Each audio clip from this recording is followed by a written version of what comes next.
Hey, 2 shows in a week. I am on the fucking ball, I'd say. Um, I'm actually really excited for this show. I have my cousin Bryce, aka our Green Bay Packer insider, joining the show to break down some huge news in the NFL and to speculate on other moves that are going on. But before I get going, I am your host, Louis P. Schreier, sucking down the sun drops, and I'm going to tell you about Lit Beard Company. And one guy's in the chat, Darren, he did not get this, and he is actually the Beard Madness winner. But 1 of 4 to get the first, my hands on the first new scent from Lit. Can't tell you what it is. I do know what it is. I ain't gonna tell you, but I can tell you if you go to litbeardco.com and use the promo code STEEL, you can get 10% off your first purchase. And I will say this, it is absolutely amazing. I did not have time to put it in yet today, but she's absolutely delicious. It smells really good.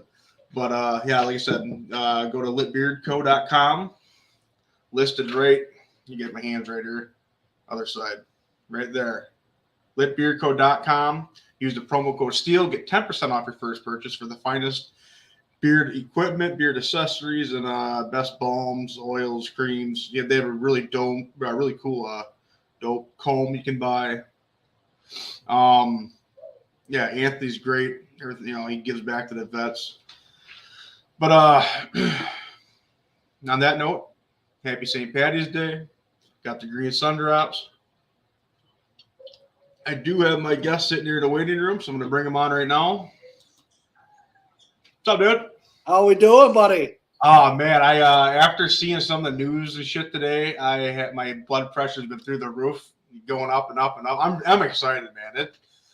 I know a lot of people today are gonna be like, "Oh, what the fuck are the green and gold doing?" But I think today's a good day, personally, man. I think if you guys don't know, the Green Bay Packers have traded wide receiver Devontae Adams to the Las Vegas Raiders. They are getting picks, as I'm seeing right now. Nothing's really for sure, but they're getting pick number 22 in this year's draft, and then pick 53, I believe I read. That's correct. Yep. And a player to be determined. Right. I haven't seen anything about a player yet. I seen Rappaport said picks and player. Okay. Yeah. And I believe Rappaport more than I believe Schefter at this point after last year's debacle and shit. So. Yeah. Man, this is what a day. See, a lot of people are gonna be like, man, who's Rodgers going to throw it to?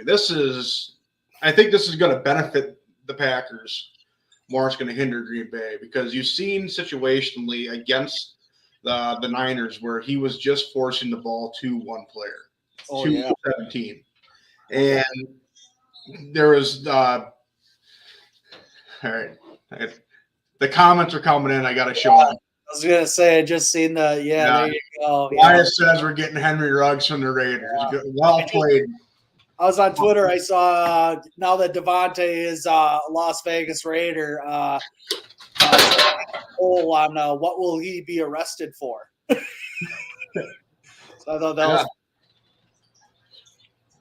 Yeah, like I was saying, you've seen situations where Rodgers are force feed the ball to Adams in playoff games, and I think this is not only first off, you're going to see Rodgers now have to spread the ball out, but this is also going to be a situation too where it's going to be it's a business decision. So yesterday they cleared about $5 million in cap with Randall Cobb. today they just opened up that, they placed the tender or the franchise tag on Devontae Adams, and that was going to strap him in for, I believe it was like $20 million ish. But in the last 24 hours, you could say Green Bay just cleared out $20 million in cap. Yeah, Russ Ball's a legend. The guy that signs those checks, him and Brian Gutekunst must have a great relationship. But applause to Russ Ball for what he's done in the past couple of weeks to get these numbers down. And like you said, it's a business decision when the numbers matter in the NFL. It's not baseball. It's a cap. There's a number, so you got to play by that.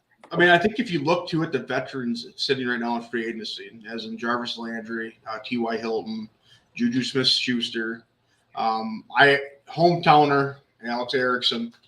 A lot of guys. I kept on saying that in our text, but there's a lot of guys out there who are guys with I hate to say guys with a pulse that can catch a ball, but I think that's kind of the terminology right now that we can use. I mean, I think Julio Jones probably has something in the tank to play with a Hall of Fame quarterback. Mm-hmm. I think T.Y. Hilton would be excited to get another opportunity to play for Lombardi. Mm-hmm. I think a lot of these guys now see the door open. I'm sure a lot of agents right now are calling Green Bay saying, "I got a guy. Let's make a deal." Right. Yeah, I agree. It's they do have to fix that special teams unit. I think they will fix that special teams unit.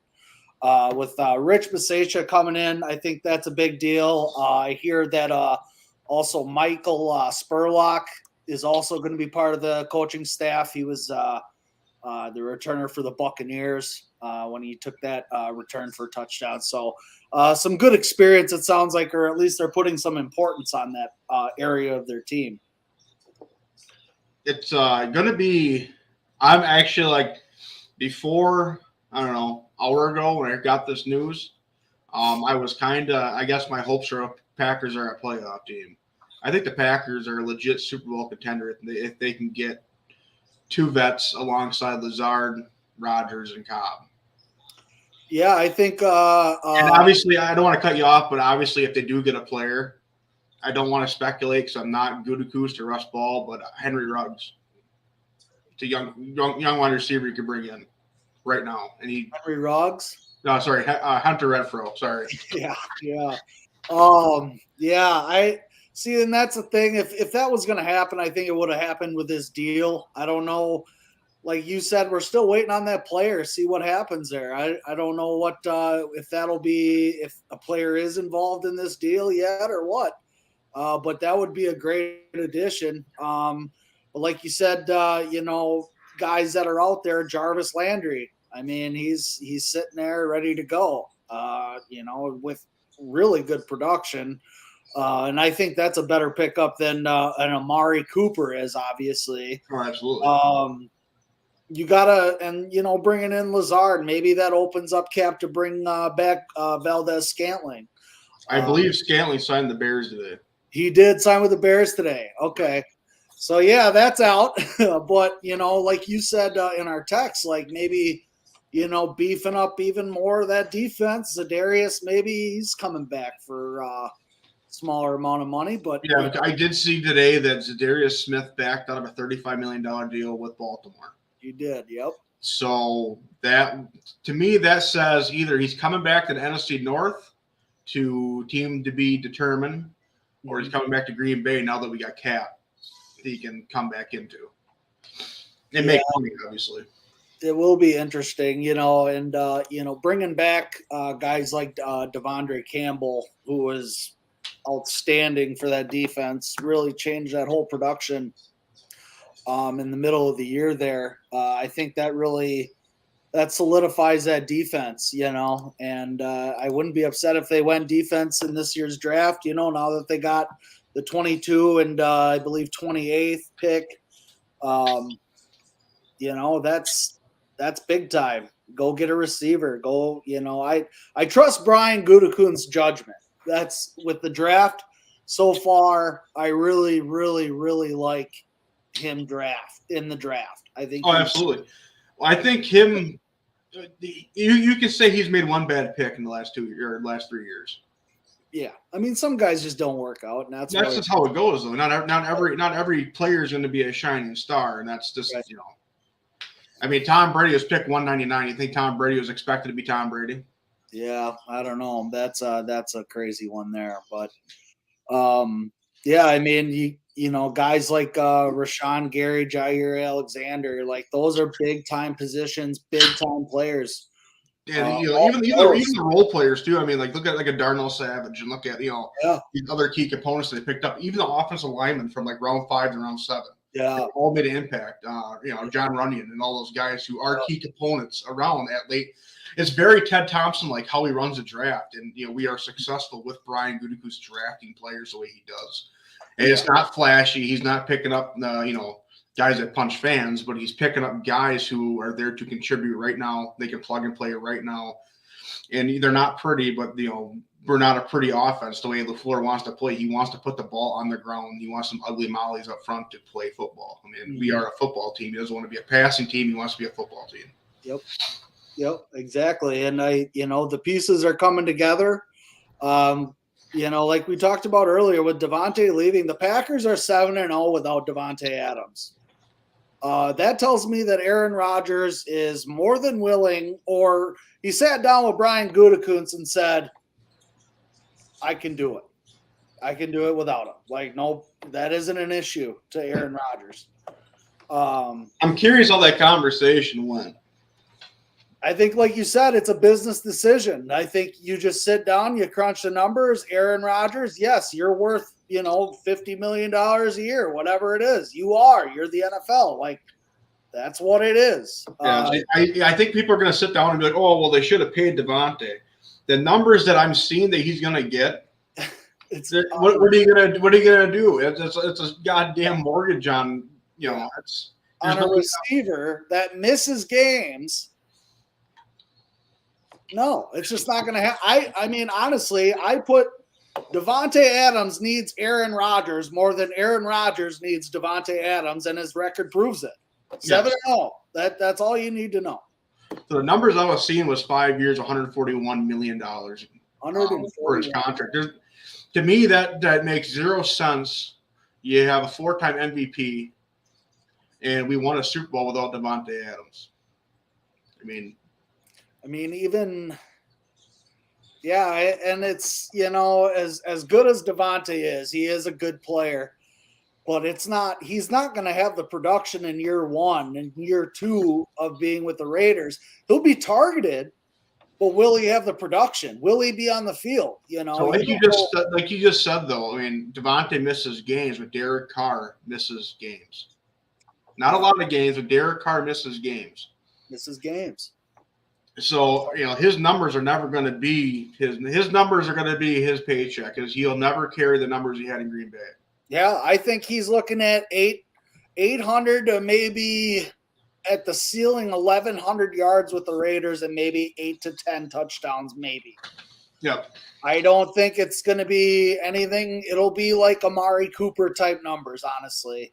And it's unfortunate, but I mean, I don't blame players in the NFL that go for getting as much money as they can, because it's a business. You worked and sacrificed your whole life to get here. You have one shot to do this thing.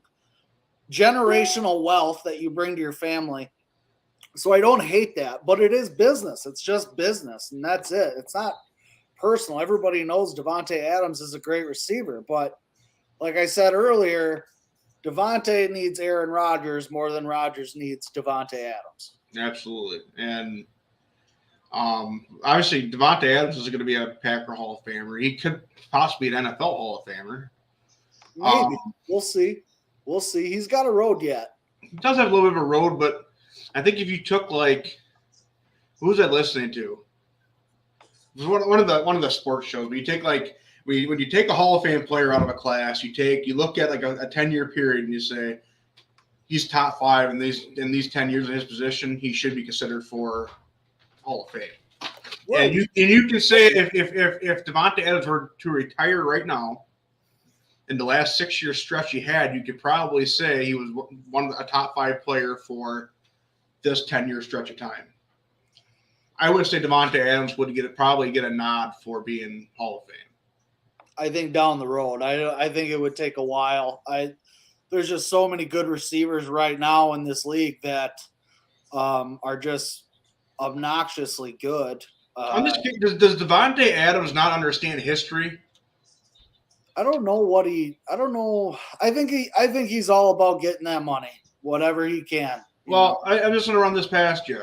So we had back in early 2000s, we had a very high prospect wide receiver named Javon Walker.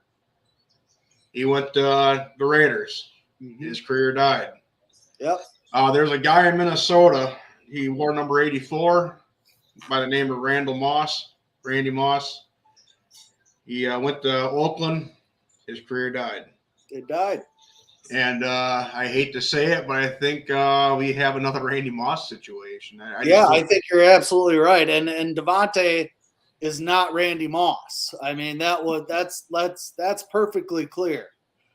Randy Moss is no question Hall of Fame. He was Hall of Fame his first couple of years with Minnesota. You were like, wow, this guy's unreal. I can't say that really totally about Davante. I really can't. He did not in Green Bay. He wasn't the guy that was shown to change the game. It was Aaron Rodgers. It was Aaron Rodgers. And, you had guys like Jordy Nelson, Randall Cobb. I think James Jones might have hit that around that end when he first started. Yeah, Greg Jennings. Yeah, I mean, it's just Aaron Rodgers is going to be just fine. And I think that they had that meeting today or whenever it was that, okay, I'm okay with it. Let's move forward, I think at the end of the day, Davante should be writing Aaron Rodgers a note saying, thank you for making me $141 million. Yeah, buy him dinner, buy him a car or something. Because, there's no buy him a watch because Davante ain't got much time in Oakland. Well, that's another thing. Do you think Davante Adams would get these numbers if he spent the first 4 or 5 years of his career with Derek Carr? No. There was talk. Even I remember one of my former employers. He went to training camp and he was like, I'd be surprised they don't cut him. You know what I mean? But in his early career, he was not what he is now. Yeah, he was. But he's a pathological worker. I'm sure he's going to go to Las Vegas and make a difference. But he'll open it up. I think with guys like Waller and Hunter Renfrow. That he'll open up the defense. You have to take account for him. Yeah, no, he actually you can look at it this way too. He brought more firepower to a very top-heavy firepower offense-oriented division in that AFC West. Mm-hmm. So now you have, you could probably say that the two best wide receivers in the football right now are both in the AFC West, in Cheetah and Davante Adams in Las Vegas now. Yeah, I mean there's no doubt about it. It's a really good, tough division. You're still going to see. I think you're still going to see the Raiders at the bottom of it. I don't think so. I really do think that the Raiders are actually kind of on the upward swing, mm-hmm. But I don't think Denver did enough to get out of last. Yeah, we'll see what they do in the draft. It's that Russell Wilson's going to help that team. Yes, yeah. Derek Carr played with. He played with Davante at Fresno, so they're buddies lifelong. Derek Carr made that perfectly clear that if Davante were to be a free agent, that he would push for that. So that he was definitely. Here's a hot take. It's going to be interesting. I mean, I don't know where the Chiefs are at as far as their team. I think it's still. I think teams are starting to figure out the Kansas City Chiefs. I think it's a real toss-up, but I do like the Chargers got really good. That defense got scary good. Yeah, and that's what you need. If they got a defense, I can't argue with the fact that that's the team that could be number one in their division for sure. The Chargers, I think will be in the playoffs. The Chargers will get after quarterbacks. no matter what. Oh, yeah. Khalil Mack and then Bosa. I mean, they will get after the quarterback. There's no ifs, ands, or buts. Mm-hmm. I'm under the impression, after seeing Khalil Mack play for playing for Oakland at the time, but then seeing him play in Chicago, Khalil Mack can get after the quarterback in one leg. I mean, he's a monster player. He controls it. He does. I mean, his technique's phenomenal. His quickness is still there. He's hungry. He's still hungry. And, he was with Brandon Staley in Chicago where he was extremely successful. Yep. And it's a good fit. It's really that defense is going to be good. Will they win the AFC Championship? I don't know. Hard to say that right now, but they'll be there. That's definitely a team that could be 3-4 seed for sure. Yeah, but before we get back to like the Packers and stuff, I want to kind of stay in the AFC. Mm-hmm. I want to know what your impressions were of the Bills signing Von Miller to that deal at his stage of his career. Crazy money. I don't know all the details. I would like to know more details of those contracts. Yeah, it's the NFL, so that's not guaranteed. Right. So. And that's, in incentives, that's what he could make, but he's not going to hit the incentive mark. He's another guy that cannot stay on the field. Him and was that Tremaine Edmonds that's on that team. It could be a good core of Micah Hyde. Players. Micah Hyde's there. Yeah, Tre'Davious White. They're that's another good defense. It's a good defense. That's a good team. I think the Bills. It is, dude. Bills should have been in this. I took my Super Bowl prediction last year. Obviously, Packer homer. I picked the Packers and I picked the Bills. Yeah. Maybe because I thought that'd be the best tailgate of all time. Yeah. I think. I think they'll win the East. The Bills will win the East. You'll see them in the playoffs. Definitely, you can't tell me that Josh Allen and that team don't have a hunger to get back there to Kansas City and beat their you-know-what, because that game was crazy. That probably the best game I've seen in a long, long time. I think the NFL's also changing overtime rules. I think you put the ball one more time in Josh Allen's hand, they win that game. Yeah. See, there's a lot of arguments there. You can say that, but then it's like, well, your defense is also there. Tell your defense to stop them. There's always that argument, but and I like that. I like the rule the way it is. It makes everything more urgent. I like the urgency of that. So, I think that the overtime rules should only pertain to changing it for postseason football. Yeah, it's interesting. I don't know. I don't want it to be like college.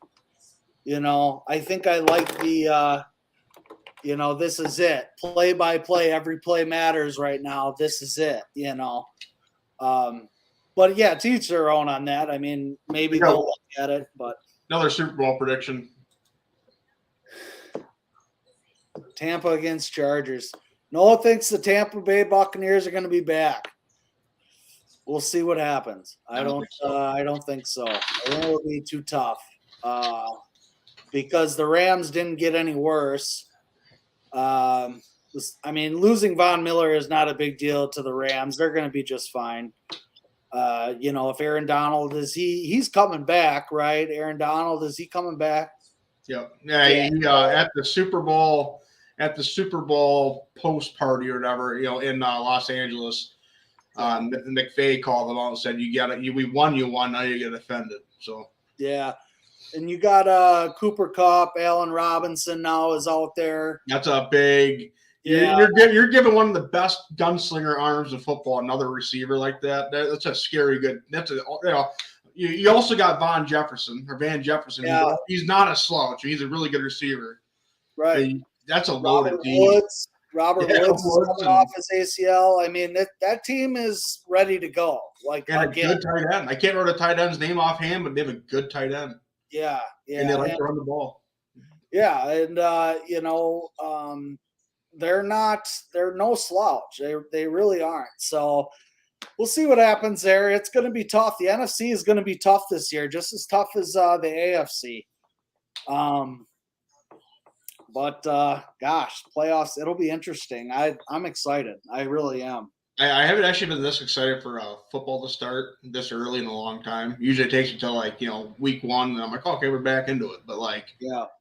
that was a big move, man. That Yeah. was a huge move today. That really got me going. Now Yeah. That was two a first round picks, man. That's yeah. huge. It's big, and like I said, like with Gutekunst's track record with the draft, I'm pumped for that. Like, give us picks. I always say build the defense, but they definitely, obviously, need to get a receiver right now, and so that'll be good at 22. Maybe Olav. There's guys that I looked at today. The top guys that I looked at today were Garrett Wilson. Olav is obviously there. Jamison Williams, Christian Watson. He's from North Dakota State that they could get later, I think, in the draft. Yeah. He kind of reminds me of, Drake London from USC. He kind of reminds me of like a Jordy Nelson.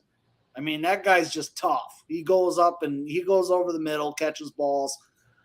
So they got there's options there at 22, and then to come back at 29, that's solid. I would like to see. I don't know if Trayvon Walker, from Georgia will fall, but God, it would be nice. And speaking of staying on AFC, obviously the Texans want to move on from, or I think Watson wants to move on from the Texans. I think both teams just kind of want to wash their hands with each other. Yeah. But obviously, pretty well documented that he interviewed for Cleveland, and Baker today put in his request to get traded. Yeah, and sounds like Cleveland isn't going to budge on that. That's a two-way street. We all know how this goes. Right. Who makes that call, though? I mean, does the owner make that call to say, hey, we're going to sit down with Deshaun Watson, knowing full well that information is going to get out? Yep. I mean, who makes that call? That's a fucking toxic call, dude. And the worst. Yeah. It's gonna be. This is a two-way street because I am a Baker Mayfield fan. I love his energy. I love how he plays. Yeah, me too. But like, you just put a fucking chip on his shoulder, man. That he's gonna hurt some fucking feelings. I don't blame him for not wanting to be there. I mean, you just basically said "fuck you" to your number one overall pick a couple of years ago. Yeah. A guy who he took you to the playoffs. Tough as nails. Tough as nails. He wants to play, and he's a winner. He wants to win. He wants the best for that organization. You just outright said, "Well, Watson, he's clear to play." I mean, but yeah, that's crazy. I would love to know who made that call. Was it Stefanski or the ownership? I don't know. I know they got that GM. That GM there. I think he worked for the Vikings before. Yeah, I believe Elliott Wilson in office too still. Yeah, I want to know who made that call because that is, like you said, that's toxic as hell. You can't be Baker Mayfield. I'm not coming. No, you don't even want me here. Clearly. Yeah. Well, it's I want to see what happens at that because there's a team that I actually do like a lot in the AFC. I love Indianapolis. I love the city of Indianapolis. I love the Colts. After seeing Lucas Oil, actually, and it's like you go to Lucas Oil, you kind of walk around, they got all the Colts shit everywhere. I love it. I actually had a really good time there. But the Colts need a quarterback, and I think that it'd be a good fit. Good fit for a Midwestern man. Yeah, I mean, when you have Jonathan Taylor in the backfield, and that's a really nice relief to have him back there. They could win games with just one guard in Indianapolis. They just need a quarterback. They got Quentin Nelson. He could block the whole defense line on his own, I think. Yeah. I mean, it's a good offensive line. And, like I told you, Reggie Wayne is now the wide receivers coach over there. They got Michael Pittman over there. They got guys there who want to play. And that defense is ready to win right now. They just need offensive points on the board. Yeah. It's a great team. I'm going to be honest with you. That offensive line – I could probably come out of my hiatus retirement and I could probably match Carson Wentz's numbers.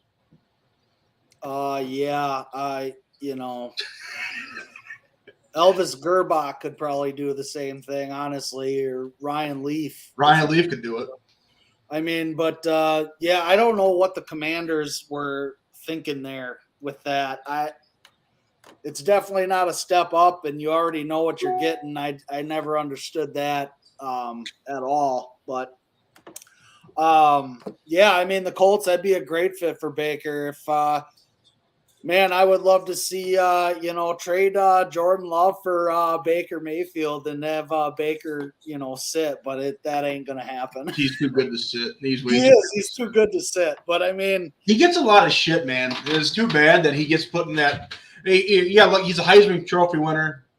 I mean, he obviously gets criticized because of his accolades in college football, but he hasn't done that big. Other than one bad game this year in Green Bay, he hasn't had a bad career. He's a pretty serviceable quarterback. He hasn't had a team.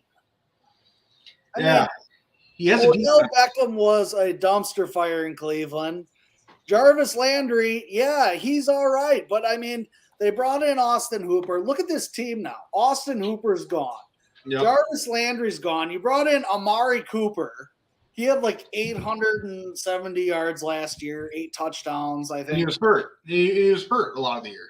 Yeah, he was hurt. And then that's been his stigma ever since he had this breakout year his rookie year. Yeah. And then his sophomore year, the stint with Oakland, he got hurt. And that's just been his thing. I mean, he's injured. Yeah, and then you lose J.C. Treader, who, that's obviously a staple of your offensive line. It's a big part of it anyways. Hey, J.C. Treader's a staple of the NFL. He's a goddamn president of the Players Association. Yeah, dude. I mean, he's a big deal. He's a leader in the locker room, I don't know what they're doing there in Cleveland, but it isn't good. It's not any progress that they made, and I think Kevin Stefanski's also getting stale. I think that's a stale thing too. I think teams have figured him out clearly. I don't think he brings any kind of explosiveness to the play calling there, and but that's Cleveland. Whatever. Cleveland. It's kind of a sad day in Ohio when the Browns suck again and Cincinnati makes the Super Bowl. Yeah, Cincinnati, man, they're going ahead and signing offensive linemen too. They're really building that up. They made some big under the table moves that they're not getting any credit for now. Yeah, and that's a beautiful thing. When you're the Bengals and you're doing that, that's a good thing. They're in a really good spot right now. That's a good team. I was desperately pulling for them for the Super Bowl. I really wanted to see them win it. Yeah, you're gonna see Bengals Bills. The Chiefs, I'm not sold on them. But I mean, yeah, Bengals and Bills, that would be a great AFC title game. Josh Allen versus Joey Burrow. Yeah, that would be great. That's a Western shootout, boy. That'd be a fun one. That would be great. But yeah, I mean, let's. What do you think about Matt Ryan? If I'm Matt Ryan, I'm going to be in the same boat as Baker was. There's other teams that need quarterbacks. Right. Matt Ryan is very similar to Aaron Rodgers minus the success. He's been a staple to that team and that organization, that city for years. And then, we're gonna get you players. Obviously, one player is not going to play. I can't remember the guy's name. He got in trouble for gambling on games. Yeah, Calvin Ridley, he's out. Yeah. And he's out for the year. So you really don't have any other reliable receivers right now. Yeah, there are only 2 receivers right now is Austin Trammell and Frank Darby. So if I'm Matt Ryan, I'm at the point of my career. I'm at right now. If I'm him, I'm at the point of my career where it's either if I don't win, if I don't win, I'm going to be looked at as a lesser Matthew Stafford. Yeah. So I think if I'm Matt Ryan, I want out. There's no other choice for him right now if he wants to have that. I mean, it's nice to be like what Aaron Rodgers is going to be and what we all hope Favre would have been, a lifetime quarterback for one team. Like, Terry Bradshaw and all these guys that, the historic guys. But he's not going to win in Atlanta right now. They don't have the roster to win right now. Right. So why get your ass beat up for another year when you could go to teams like we just said, the Colts, and win with an offensive line, and then with cap space where they can go get guys. They can bring back Julio for you. It's an indoor stadium where he's going to want to play probably. It's nice and warm inside. Yeah. I mean, that was my next question is like, you have Kyle Pitts there, obviously. You bring in Julio and Jarvis Landry. Does that kind of recreates their offense a little bit? I mean, the Colts can bring back a lot of guys around Matt Ryan with the cap space with people who just got released. So you can bring back an Austin Hooper, a target he knows. And you can bring back a Julio, a target he knows. That's another, yeah. I mean, you could have a dual tight end situation there. That's, as much as I can see Hooper in green and gold, but that's a realistic option right now that should be thought of. If I'm Irsay, I'm calling him. I think Matt Ryan would be that guy that would say, okay, this is our roster. We won the South. Now let's go get another Lombardi. Yeah, and you know what you're getting with him. I mean, he's a manager. He knows he's one of the better managers of the game. I mean, unfortunately, that Super Bowl happened the way it did, but if anybody's going to do that in that Super Bowl, though, Tom Brady did it. No other quarterback is doing that what he did to rally that team like they did. I mean, just an incredible, and a lot of the bounces that went their way in that game. But anyway, I mean, that's an interesting thought. Matt Ryan is an interesting guy. I mean, it's kind of like, I feel it's almost like a Stafford situation with the Rams and the Lions kind of. Like he could really revitalize his career and play there for maybe 3 years. And he could really do some work there. I think it'd be great. But, and then maybe the Colts bring in a Julio Jones, and bring in those guys. You never know. But, I mean, Matt Ryan, he needs something. He needs you got to think things get stale there after a while. You're just kind of, I'm coming here. This is what it is. Yeah, we might be second in our division. They probably have a decent chance at that, but it sounds like the NFC South is all in on Deshaun Watson. Yeah, they're besides the team that has TB12. Right. I mean, the Panthers interviewed him, the Saints interviewed him, and all Atlanta interviewed him. So yeah, and that's another thing. If you're Matt Ryan, are you like Cleveland right now? Are you Baker Mayfield right now? Are you saying, what is this? Get me out of here, Does that open the door? That's a guy who has been through a lot of up and downs in that organization. He's been very loyal. He never speaks out. He's a guy on a team that you want. He doesn't speak out. He's there for the team. He loves to win, and he's a top 15 quarterback still. I mean, you can't deny he's not a top 15 quarterback. No, he's there. He's better than Derek Carr. No, I like Derek Carr, so that's. I do too. I think I do too, but I think I like Matt Ryan better than Derek Carr. You put Matt Ryan in a situation where you have a solid running game like they did when they went to the Super Bowl. Well, like they would have. If week one, if you had to choose right now between a quarterback, it'll just put you in this position. If you're Jim Irsay, Colts, and there's obviously quarterbacks out there you can get. You going after Baker? Or going after Matt Ryan? I think I go after Baker just because of his youth. Where he's at in his career. I think it's a better long-term type investment that you could make. And just in that sense, I mean, the talent's there. Baker's a great athlete. I mean, and probably a better athlete than Matt Ryan. Well, Matt Ryan's he's pushing 36, 38. Right. He's a statue back there now. So, I mean, with Baker, at least you get a little bit of mobility out of it. But it comes down to also that offensive line. I mean, I know they re-signed Jake Matthews to a deal. I don't know where Atlanta is on that, and that's where it starts. So if I'm a quarterback, Matt Ryan or Baker Mayfield, I want to go to Indianapolis. Yeah, Like, I no think. question. Yeah, I think the AFC is so really interesting right now. This is my favorite time of year.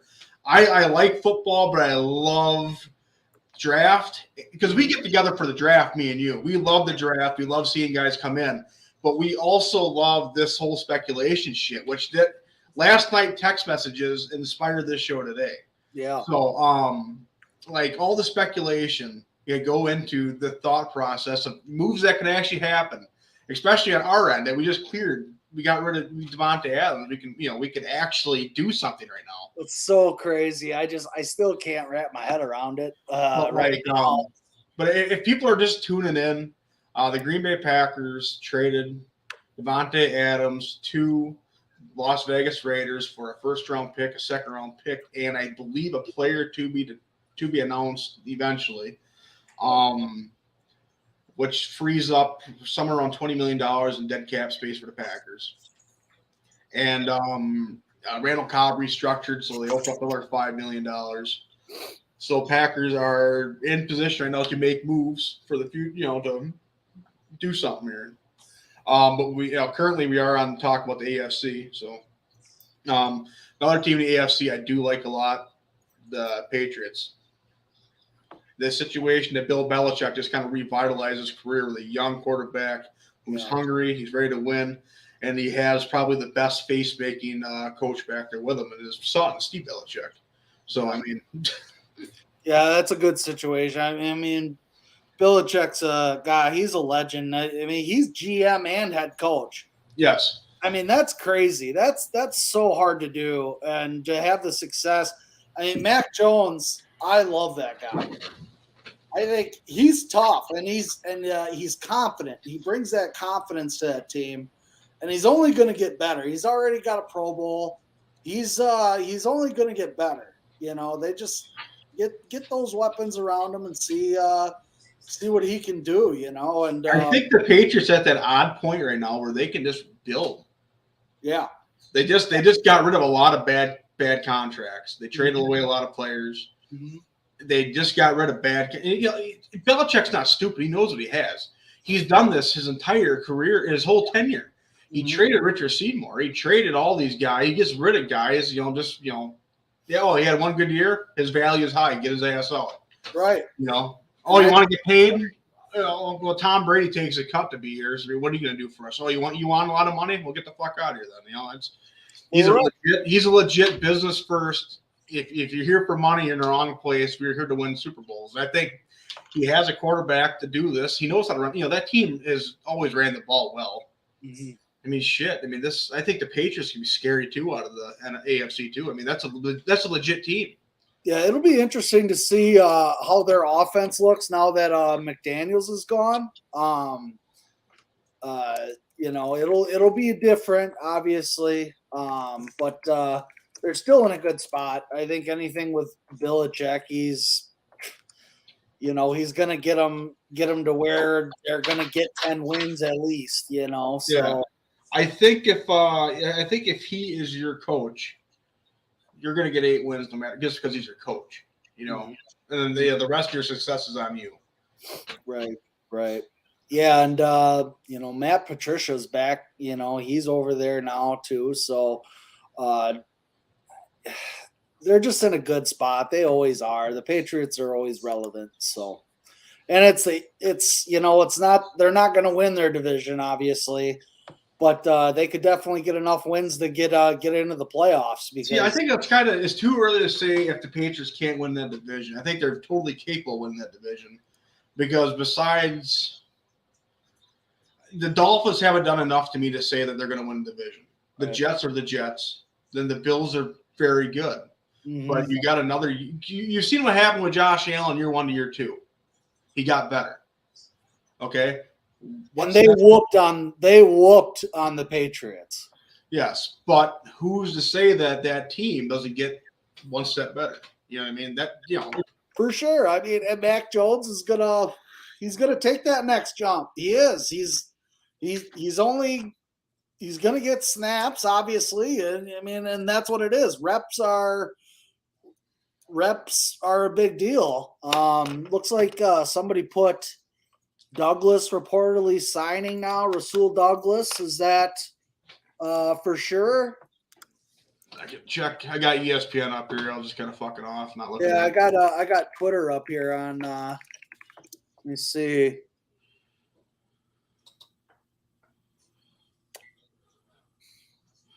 Nah,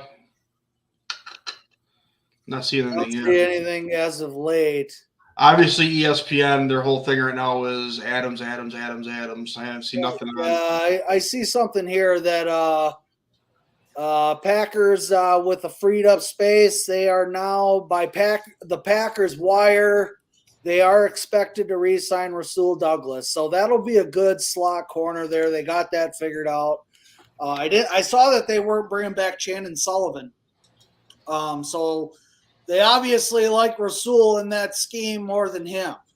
He obviously, and I think maybe it's a 1-year deal. Prove it, and we'll see what happens. But they got those corners in Green Bay are really good, right? I mean, that defensive backfield is great right now. I absolutely love Eric Stokes, man. Oh my gosh! You took a rookie corner, and you can say Jair Alexander's probably top 5 in the NFL corners, top 3. Oh yeah, sure. Oh yeah, I mean, sure. And he goes down with an injury, and then you say, well, Eric Stokes, we're going to toss him to the Wolves. He made the jump, and he held his own. Yeah, and he held his own.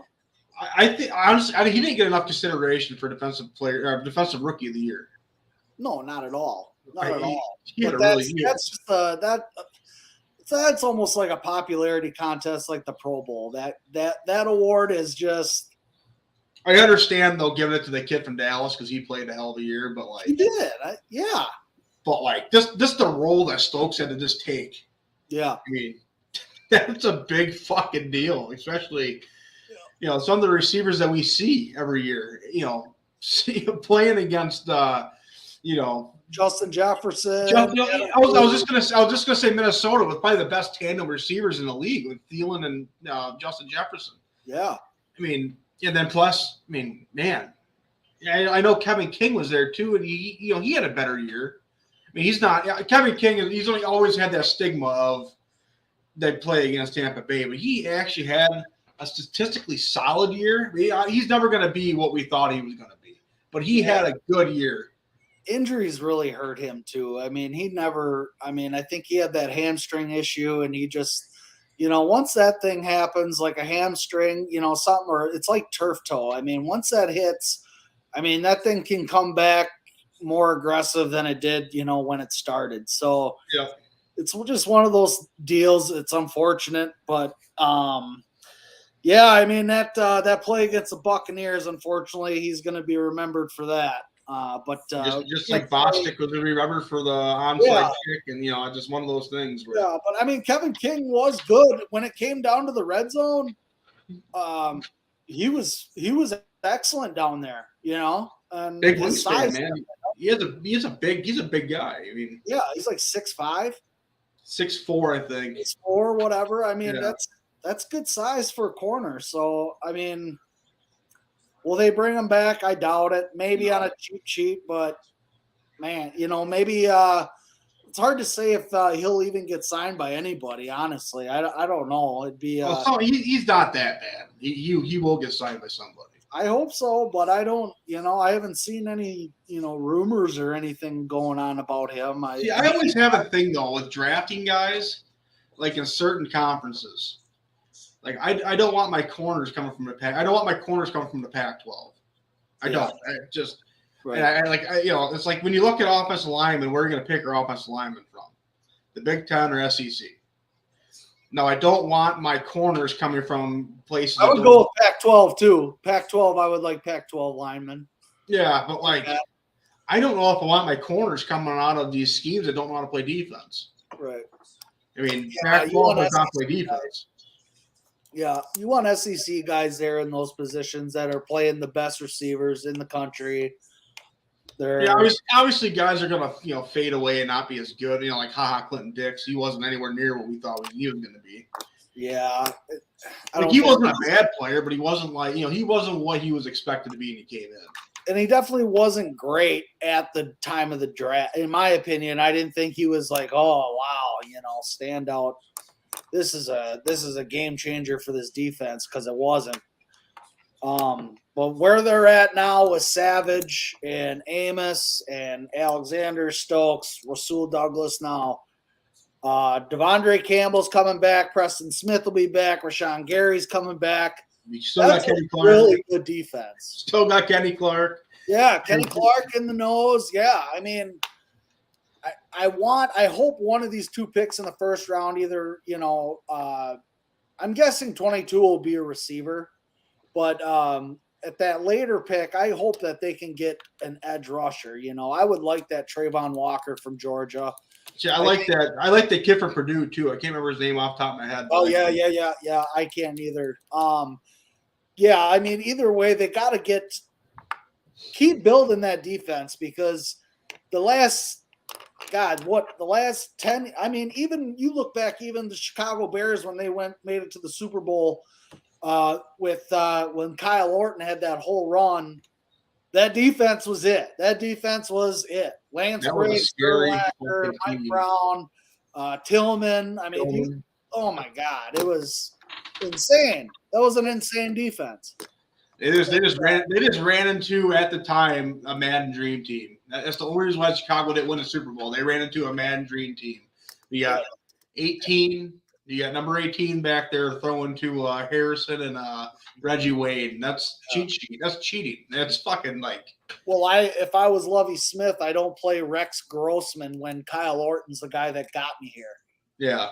That was the most foolish thing the Bears ever. That was the craziest decision I ever seen. Shit like that is what ended Lovie Smith coaching for University of Illinois, not still coaching in the NFL. Yeah. He's the head coach of the Texans now. Is he the head coach of the Texans now? Yeah. Oh, okay. I didn't know he got that. I know he interviewed. I guess. Yeah. That was the thing with Brian Flores. He's like, oh, they just hired him because of this law. Whatever. That guy is something else. But he's a Kaepernick 2.0 in my opinion. But yeah, you're just you think he's coming back. Kaepernick? He's coming back. You think the Colts will go after Kaepernick? I don't think he'll go after Kaepernick. I can see Seattle doing it because that's just the West Coast thing to do. But right, like bring him in and Drew Lock versus Kaepernick in a QB battle. What that There's really no quarterbacks. Honestly, I don't like the quarterbacks that are in the NFL draft this year. There's really not much of a stud standout, player. I like Kenny Pickett. I like that Ritter. That's about it. I don't think they're ever going to be stars in the NFL, but I think they're going to be good quarterbacks. Yeah, I really like that Ritter out of University of Cincinnati. Yeah. Yeah, Desmond Ritter's all right. I mean, Matt Corral could be all right too. He could be Sam Howell. That Malik Willis from Liberty. Now that guy, he might have a shot. He brings a lot of that dynamic, like Jackson out of Baltimore. That's who he reminds me of. But can he make plays like him? I don't know. But I mean, he definitely has a shot, I think. So, and it'll be interesting to watch Trey Lance this year. If he's a quarterback there. I'm excited. Trey Lance, he might be all right. He might be okay. I think if he was, it all depends on what they do with Garoppolo. That's still up in the air. But yeah, it'll be Trey Lance. Trey Lance will be the starter. I think they're actually like one of the more interesting moves I've seen. They was Trubisky going to Pittsburgh. Yeah, that's exciting. It's kind of neat. I like to see him kind of revitalize that career a little bit. He's a good quarterback, man. I'm not going to sit here and say I thought he was a great quarterback for the Chicago Bears franchise, but he was always serviceable. I think that was just a bad situation for him there. It just wasn't a good fit. There was nobody there to teach him anything. He was with Buffalo. He had that new coach that was coaching Josh Allen, who is now head coach. I forget his name. But that can change a guy's whole career sitting behind something like that, and he's he's definitely got a shot. Mason Rudolph and Dwayne Haskins over there. It'll be a battle, but I think Trubisky can definitely win that battle over there. I think Trubisky's better than both of them. I really do. I think so too. He's not a bad quarterback. I think he gets shit on because of class he was drafted in with Watson and Mahomes. Yeah. He was drafted high. Yeah. He was drafted high, and he went to the Bears. Like, they did nothing with Mitchell Trubisky. Nothing. So, and everybody in Chicago wanted his head for some reason. And it's like the guy, he managed games well. He could do that. I mean, he wasn't, obviously when you're in a game against, teams, you're going to have to force a couple things when your team's that bad. There was nothing there for him. And yeah, they had a defense and not a lot of offense. I mean, it was terrible. I'm curious. I think the Bears made a mistake letting Robinson walk out that door. I think the Bears are going to be hurting right now. Yeah, because who does Justin Fields have to throw to right now? Himself, if he wants to play like Favre. I mean, I think the Bears are in a bad spot again. They're going to wreck Justin Fields just like they did Trubisky. He's going to run around and get his head cut. Like, it's just not – it's not going to be good. Yeah, I think – beat Green Bay twice, I'll tell you that. Yeah, Minnesota hasn't done anything yet either, but that's not to say they won't. Right? You bring but back – they don't have any young corners there. That's the problem. Yeah. I mean, Trey Wayne's out. Patrick Peterson's gone. Yeah, they're in trouble there at that back end. I mean, Devontae Adams being gone still, it just like blows my mind that people are so upset about this. And it's like, let him go. Why? Yeah. Why would you pay a receiver like him that much money? He's not Jerry Rice. No. He's not Randy Moss. He's not. He's not. People look at his numbers and see how great he was. He was great because of number 12 throwing the ball. Number 12 is that goddamn good. He is that good. Like, he is generational. He is the one quarterback you're going to see when we're talking to your grandkids. You're going to be like, I watch Aaron Rodgers play quarterback. Like our grandparents say Roger Staubach or Bart Starr and them, like Bradshaw, all them guys, Fran Tarkenton, like Aaron Rodgers, Tom Brady, we watch them play. Yeah. Favre, man, watching Favre growing up every Sunday, watching Favre. Oh man. And that's Speaking of Favre, I seen that Brett went to his first ever professional basketball game this past. I think it was yesterday. Oh, really? He went to go watch the Bucks play. He did. Yeah, he went to Milwaukee, or he went to that road game, watched the Bucks play. Okay, was that like against the Pelicans or something, New Orleans? I don't know who they play. You're up to date in basketball. I'm not. But I was watching a video. He was there talking. He's like, "It was my first ever pro game, and God damn, that Giannis is good," he said. He is, man. He is good. He is good. Milwaukee got a gem there, man. They got a real shot. I don't watch NBA that much, so I watched the postseason. That's right. Yeah, you watch the series. It's kind of weird because like when I was in middle school and shit, like I never got to watch postseason basketball. Like now it's like. Now it's like this could be a real thing for like the next fucking 5 years watching postseason basketball. Yeah, I mean, God, it's and it gets interesting. I remember in Afghanistan we'd get up in the morning just to watch those series games because they were really good then. I mean, that was like when the Mavericks made that run with Dirk and they played the Heat. LeBron. That was a great series. That was fun. But I mean, the NBA now, I think they got a lot of problems with that brand. I mean, Kevin Durant, LeBron James killed pro sports for everybody. I think for the NBA, he really hurt the whole NBA. Like, I think a lot of fans are just over that. They're, He's ridiculous. His takes are ridiculous. Yeah, me and Noah touched on this on my last show that I had this week.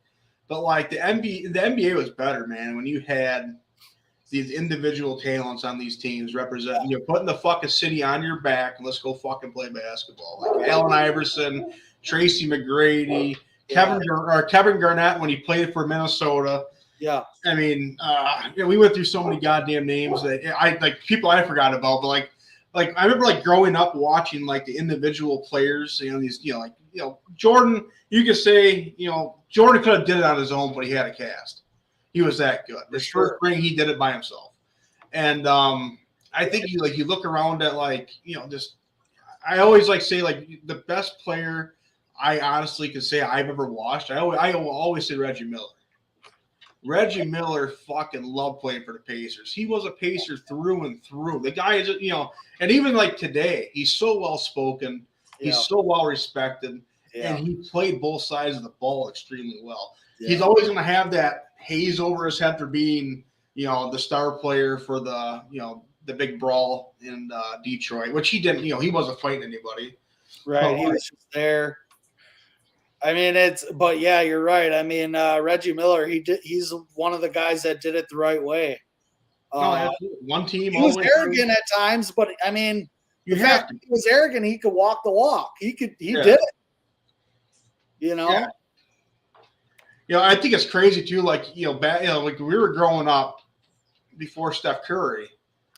Reggie Miller was the best 3-pointer I've ever seen shoot the ball. I mean, he could go out there, drop anything, and now it's like this is a completely different level what we got right now with Steph Curry and Klay Thompson, all these guys. I mean, it's fun, man. I think I'm not like huge into basketball, but I think basketball's kind of fun in its own respect right now. I mean, yeah, it's I'm reading now a lot of these people, they're talking some people are reporting it opened up $28 million for the cap. I mean, the Packers are just in a really good spot without Devontae Adams right now.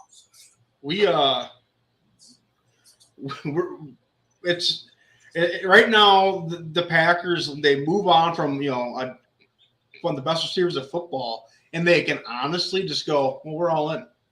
We got the cap to do it. We're all in. Yeah. We just got rid of really. I mean, they're in a good spot. Signing Rasul Douglas, that's great. That's a great bring back. They're in a better spot right now than they were last week. That cohesiveness is what you need on a defense. Bringing those guys back is very important.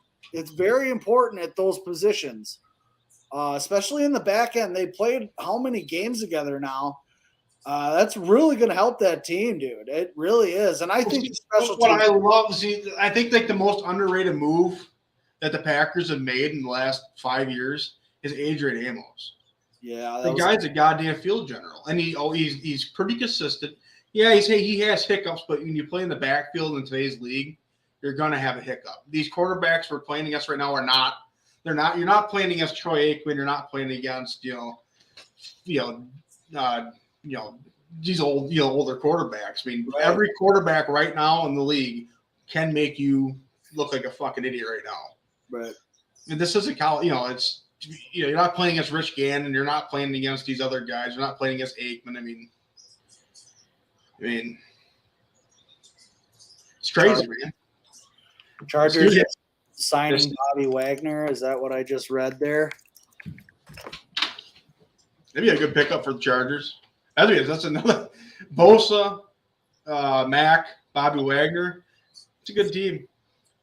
Yeah, I mean, could you bring Tyrann Mathieu in there to work alongside of Derwin James? And you got a hell of a fucking defense right there. I thought Mathieu re-signed with the Chiefs. I think he's still a free agent. I thought I could have swore I thought I seen he signed earlier. Let's see. Maybe he did sign.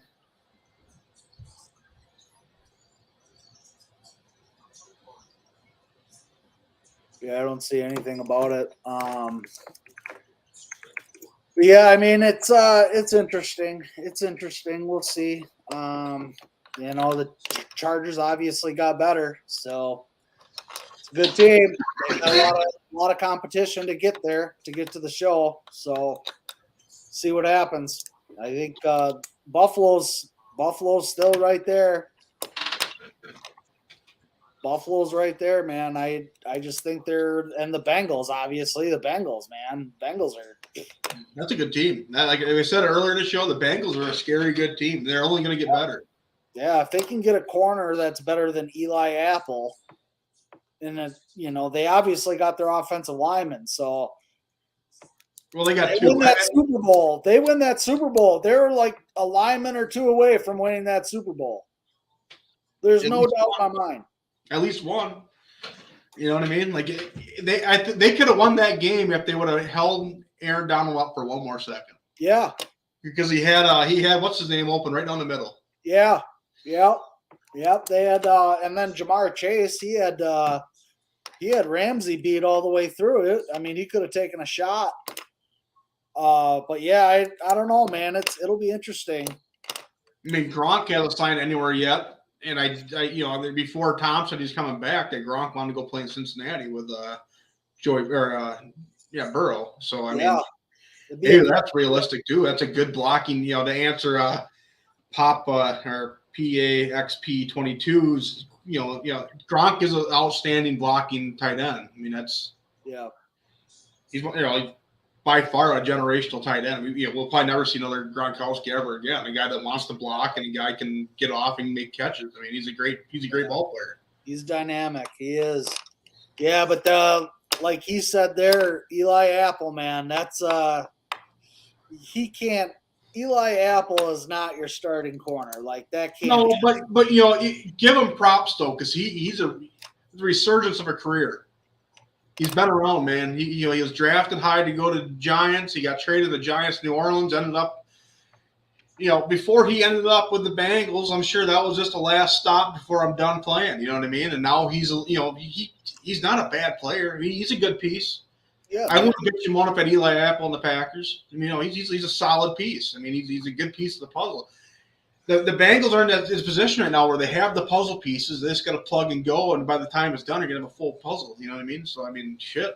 They're in a good spot. Oh, they're young. Yeah. To be the Bengals right now, you're in a really, really good spot. And, the Bengals right now remind me of a young Packers. Back when we had, the year before we won the Super Bowl, we're like, what the fuck just happened? I mean, we had the piece, and the next year we go out and win it, and then the next year we're 15-1. Like, that kind of reminds me a little bit of what happened with number 12. He came in and boom, there. Well, he came in and he had that downer year, like Burrow did his first year, and boom, here it is. It's time to play. He's a winner, man. Joey Burrow's a fucking winner. Yeah, he is, dude. And he's as confident as any of them, man. I was watching that, mic'd up. They had him mic'd up on the sideline during the Super Bowl, and it was, final 2-minute drive, and his coach is like, "Hey, what more could you ask for? This is it." And he's like, "Oh yeah, we're good, no problem." Yeah. You're in the Super Bowl. Joe Cool, man. Yeah, whatever. Let's go do it. Yeah, he is. He's just cool. I love him. I love his confidence. And,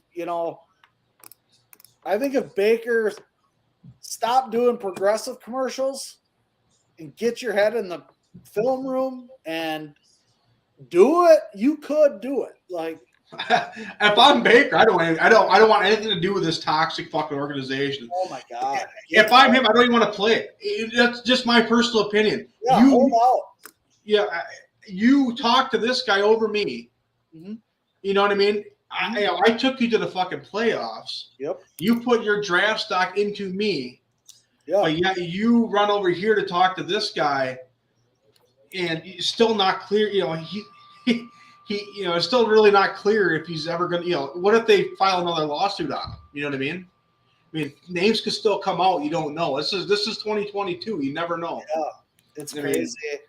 It's crazy. It was not a smart move. And like I said, I want to know who made that call, because you should fire them immediately. If it ain't the owner, I would fire that person immediately, because they don't get the dynamic of a locker room and how a franchise should work. I mean, you went how many years with how many different quarterbacks? You finally have a guy who, if you just put pieces around him, he can win you games. Yeah. But yet you just took every respect, ounce of respect he could give you and your organization, and you just said, "Fuck you." Yeah, we're gonna take away your keys to the building, and if we can get this guy who didn't play a snap last year, we're gonna get rid of you. Yeah, if I'm Baker, I'd be. Yeah, he needs to continue his. See, I think Baker's thing too. Baker's not a guy that needs to have all this against him. He needs to have a team for him. When you look at the Sooners, that team was all around Baker. It was the Baker show at all fucking times. Yeah, he had some. In some respects, to take the quote I seen about Aaron Rodgers, I think for Baker Mayfield too, you got to treat him like a pretty girl. You got to remind them that they're very pretty at all times. And blah blah blah. And like you're the guy. Let's go win it. He's a very odd character. He's. I think Baker get more respect if he was a quarterback, 20 years ago, because he's a good quarterback. Man. He's a gunslinger. He's very he's a wild card gunslinger. That's the way he'll always be. But wow, look at that! Yeah, big. I was just reading our chat here. Number 2 seed Kentucky just got beat by St. Peter's. Hell yeah! Wow. March Madness, Marquette got fucking killed today. Somebody got rich. Somebody got really rich just a second ago. Yeah. Marquette got their asses paddled, but I think they lost by 30. Oh, my goodness. I'm looking over. San Diego State's going to maybe beat Creighton. Not sure. I haven't really kept up with this too much today. Michigan won. Baylor won convincingly. Tennessee, Richmond beat Iowa. Wow. Yeah, Iowa's out. I was listening to that. Wow. Look at Georgia State. I mean, yeah, they might have lost by 20, but they still put up a lot of points against Gonzaga. I mean, Gonzaga's pretty beatable.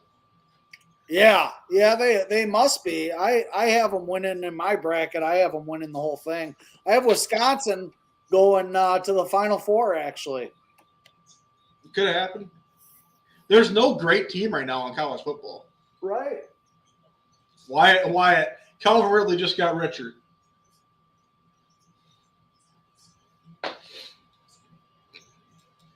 Yeah, shit. I had Kentucky in the Final Four, so that's out.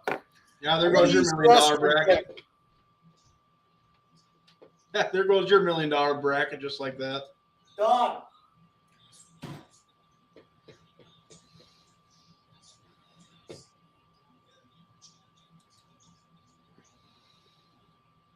Yeah, it's just crazy, man, that they traded Devontae Adams. I'm still trying to keep up and read our chat and then all that other stuff. Feel free to comment anything you guys want, guys, in the chat. We're here to talk to you. Obviously, I'm here to talk too, but if you guys want to ask questions and just shoot the shit, feel free. That's what we're here for. Just don't be toxic like my brother. But it's kind of a odd day in sports, man. It's just one of those moves in Herbert or Burrow. There you go, Bryce, right here. What do we got? Question right here. Herbert or Burrow? What do you mean? Pick one. Burrow. You're taking Burrow over Herbert, huh? Oh, yeah. All day. Really? All day long. See, I like Herbert. I do too, Herbert, but I'm still picking Burrow. If they're both honestly, I'm gonna if they're both on my roster, QB1, QB2, Herbert over Burrow. Wow. I think he's that good, man. I think he's so fun to watch. He's good. There's something about Joe Burrow. He's just got it, man. He's just there. He's just got everything that you want at that position, dude. I need to see. Burrow has better receivers, yeah, but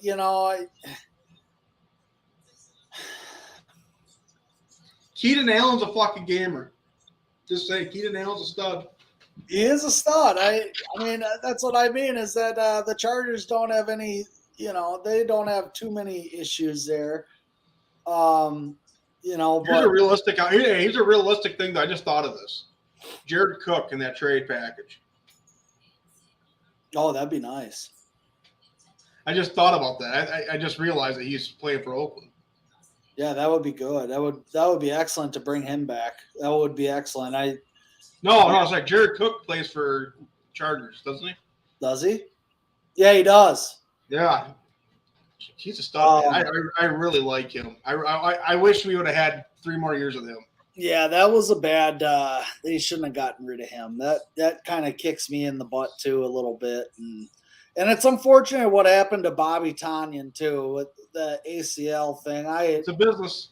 It's the way I know, but it's just like God. If that injury doesn't happen, what kind of year does he have? He was productive as hell. fun to watch. He was fun to watch, and him and Rodgers had a really good thing. I mean, he may be back. We have cap space to bring him back if we need to bring him back. Yeah. That's kind of the beautiful position we're in right now. I mean, we could bring guys back right now. I mean, we have the space to make people stay. Yeah. Like Jake Kumaro, too. That's a guy that's another one that really burns my ass because he just got re-signed to the Bills. I'm happy for him. Hell yeah, he's a great player. I don't see. When people get upset about this, I don't see any feasible reason why people are upset at the fact that we're getting rid of a guy who is going to eat a ton of cap.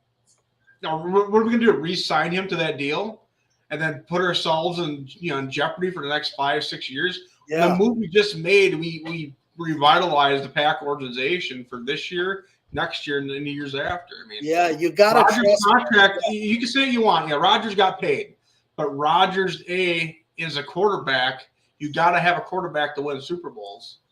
And B, he is underneath that 13%. So if you look at like the stats of like no quarterback that has had over 13% of the salary cap has ever won a Super Bowl. Well, he's underneath that. I think he's sitting like 9%. So, I mean, Rodgers was a cap-friendly deal. Yes, he got paid and he got his money, which – I mean, if you listen to McAfee, like that's categorically false. What the numbers were, but he got paid. He got paid around those numbers, but it was a cap-friendly deal. Yeah, he's going to get money when he's done with football. Yeah, like that, and that's whatever. I mean, his number is going to be in Lambeau forever. It's not. That's just the right thing to do. You don't get rid of you don't lose Aaron Rodgers. Otherwise, you're just shit. Yeah. You want to keep Devontae Adams? You want to re-sign Devontae and start Jordan Love? Yeah, that'll be a great investment. I trust Brian Good. I trust him. I think he's doing a great job. And like doing what Ted Thompson did, relying on that draft.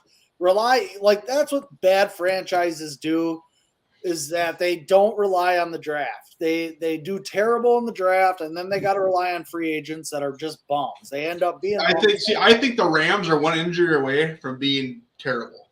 The Rams? Yeah, because you want to know how much draft capital they have? Right, zero. You're relying on the defense at that point. Yeah, and that defense stay healthy. Defense is good, but the defense is not that great. I mean, they're good, but they're not great. They came into Lambeau last year as the best defensive league, got their asses waxed. Yeah, I mean, they're a good defense, but good defenses. The ideal defense in the NFL is hold the team to 21 points, and if your offense is good enough to get to the playoffs, you get 24, you're going to win. You get 22, you're going to fucking win. Yeah. It all drives on the fact that the league right now is like if you score 21, you might lose. But if your defense can hold you to 21, you score 24, you win the game. That's realistic. And people got to look at this, like you just said, that defense played outstanding against San Francisco. The defense does not get enough credit that championship game. Oh my God. It's crazy that they did everything that they needed to do to win that. The defense, no problem. Special teams, yeah, you could say, oh, yeah, that really screwed them. They still held them to under 20. Yeah. If you don't have Davante Adams being, just a stare down the whole time, the Packers win that game. If maybe this opens it up now. Like, I honestly think they sat there and watched the fucking film over and over again. Like, why didn't you throw the fucking Lazard? He was wide open. You have to. Like, you cannot sit there and say that, the offense didn't score enough points because of one reason. We all know. Yeah. A.J. Dillon getting hurt did not help. Aaron Jones did not have the year that he did the year before. But I like Aaron Jones, though, man. Aaron Jones took a family deal, too, to stay in Green Bay to win. I mean, it'll be fine. Like, their offensive line is good. It's set. It's depth. It's excellent. The receivers, I think it just helped them out getting rid of 17. I think a big thing, too, was, 69 was out. Bacchiardi was out that game, too. I mean, yeah, it doesn't help. But I want to know what happened with all that. Like, you're playing the week before, but now all of a sudden you can't. Like, this is you could lose this game. Why aren't you playing? Like, so what happened was, because he was on McAfee right after the year was over, and he said what happened was a very freak thing, where like he was practicing that week, but the doctors were only okay your fluid level in your knee to a certain extent, and that whole week he was having a hard time getting that fluid level down to a certain point. Okay. And it got so bad as he was practicing throughout the week, he was draining his knee out like twice a week, 3 times a week. Right. So I mean, it was just one of those situations where he wanted to play against the Lions. It was obviously fueled by Aaron. Aaron wanted to play too, but it was just one of those things where maybe they got on it too early. Maybe 2 weeks he could have been ready, but maybe he hurts it again though in 2 weeks when they play the Niners. I mean, it's just one of those things where it's uncontrollable and the human body reacts in different ways. I mean, it's clearly not it's never their decision. Obviously, if he wanted to go, he would have been in there, but I did not know that information. So yeah, I mean that's a health thing. That just happens. Obviously, I'm a huge Bakhtiari fan. That guy can crush beers like nobody's business. But I think he generally wanted to play. I just don't think it was really up to him. You know what I mean? That's good to hear. Yeah, that's good to hear because I didn't hear that. And the fact that if it's a medical thing that you're just, it's like Adrian Peterson came back from an ACL, quicker than other players. Obviously, like it's just. Your body is your body, and that's what it is, I mean, if you're, you got to realize the stress that he's had to take on those knees. Oh, yeah. If he's practicing the stress, right. and then taking live snaps if you're not quite ready yet. I mean, that's all your knees. That's all knees, that position. That's all footwork, knees. That's all of that lower body. And then to even say he got rolled up on, then who knows, maybe you lose him for all next year. But you can look at it. What I like about him, too, is he's so selfless. He just got that big deal. And you know what? Let's restructure to keep 12. I mean. Of course. That's what it's important to have that, dude, because I don't you see a lot of these players, Davante Adams. He's the prime example of the player you don't want because if you're here for, there's 11 guys on this field, bud. And you sure as hell aren't the guy that's driving us down the field. No. I'll tell you that right now. He's a piece of without him. Yeah. Period. That's it. That's all you need. Packers got better. I 100% agree with you. And I really wish people would calm down about what the fuck, so much for keeping the band back together. I think this was all predetermined.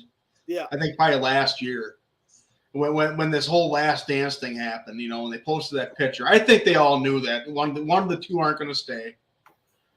And I think realistically, who stays? I mean, your quarterback stays. I mean, I'm not, Oh, no doubt. And then I mean, Devontae Adams, also made a comment that he'd like to play with Derek Carr one day again too. So his dream came true. I mean, go play with him.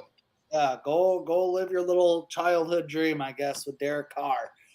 Whatever, dude. To me, it's a huge lift. It's a huge lift, dude. I'm just excited for the cap space. Yeah, dude, that's what I mean. Like, they got the cap space. They got something to work with now. They're still in contention. They're still the team you got to beat. Yeah, I mean, we're still in the playoffs right now without 17. You know what I mean? Yes. But right now it's all in. I mean, we have the cap space to say, fuck it. Let's get Julio. Let's get Jarvis. We got a young core. We got another vet in Cobb. We got Lazard. Okay, let's get 2 vets, get a tight end. Let's go bring home Lombardi. That's right now on offense. That's all it is. It's just bringing guys in that have a pulse that know how to run routes to make 12 happy, because 12 will make you look like a $141 million receiver. He will. 12 will do it for you. He will. Paid a lot of guys a lot of money, and a prime example making a lot of money somewhere else. Greg Jennings, who sits there and will talk shit about Aaron Rodgers every fucking day of the week. But Greg Jennings is only relevant because number 12 was throwing him the ball. Correct. Yep. And Greg Jennings wasn't even the number 1 guy. Jordy Nelson was. We all know it. He was the number 3 guy on that team. He was number 2 for a while. Obviously after when Donald retired. But even with Donald there, he's the 3rd best receiver of that team. And you could probably make an argument that James Jones might have been better than him. Honestly, I was just going to say that. Like, you could literally put James Jones. You could put him there. Like, you really could. Like, there's no doubt about it. James Jones, he loves Green Bay, man. He knows who made him money. He's not a fucking idiot. He knows who made his, he knows why he's driving a Mercedes right now, because it was number 12. Right. He went to Oakland to die his career, and then he came back to Green Bay to revitalize it. Yeah. And it's clear to me. It's very clear. Like, who's Greg Jennings? That's what I'd like to know. Who is Greg Jennings? Because I know he was on our Super Bowl team, but to me, he's like the Travis Jervey on the '96 team. Like, who's that? Whatever, like, it's whatever, So anyway, I always forget how good that '96 team was. It always slips my mind. Man, so many good players: George Kuntz, Bernardo Harris, Wayne Simmons, Craig Newsome, Tyrone Williams. Oh my God! Good receivers, man. Robert Brooks, Roy Butler, yeah. Reggie White, 2 Hall of Famers on that back end. Oh my God, dude, just insane. Hey, and we had a really good fucking backup quarterback, Jim McMahon. Oh man, solid. You know what I mean? Solid. Yeah, honestly, you had was Doug Peterson on that squad too? I think he was QB3.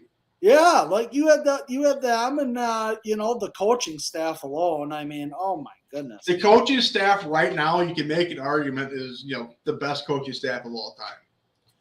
Pretty good. Andy Reid, Mike Holmgren. I mean, John Gruden's on that staff. I mean, yeah, it was a good group. It was a good group. I mean, obviously, you can say right now, like this Shanahan tree right now is really good, but the Holmgren tree has a thing called Super Bowl rings. Yeah. I mean, Gruden has a Super Bowl ring. Andy Reid got his ring. Holmgren got his ring. I mean, all those guys that came from that tree. Mariucci. Yeah. Not a slow man. He was a great offensive coordinator. That was good. That's a really good tree. Yeah, you can say what you want.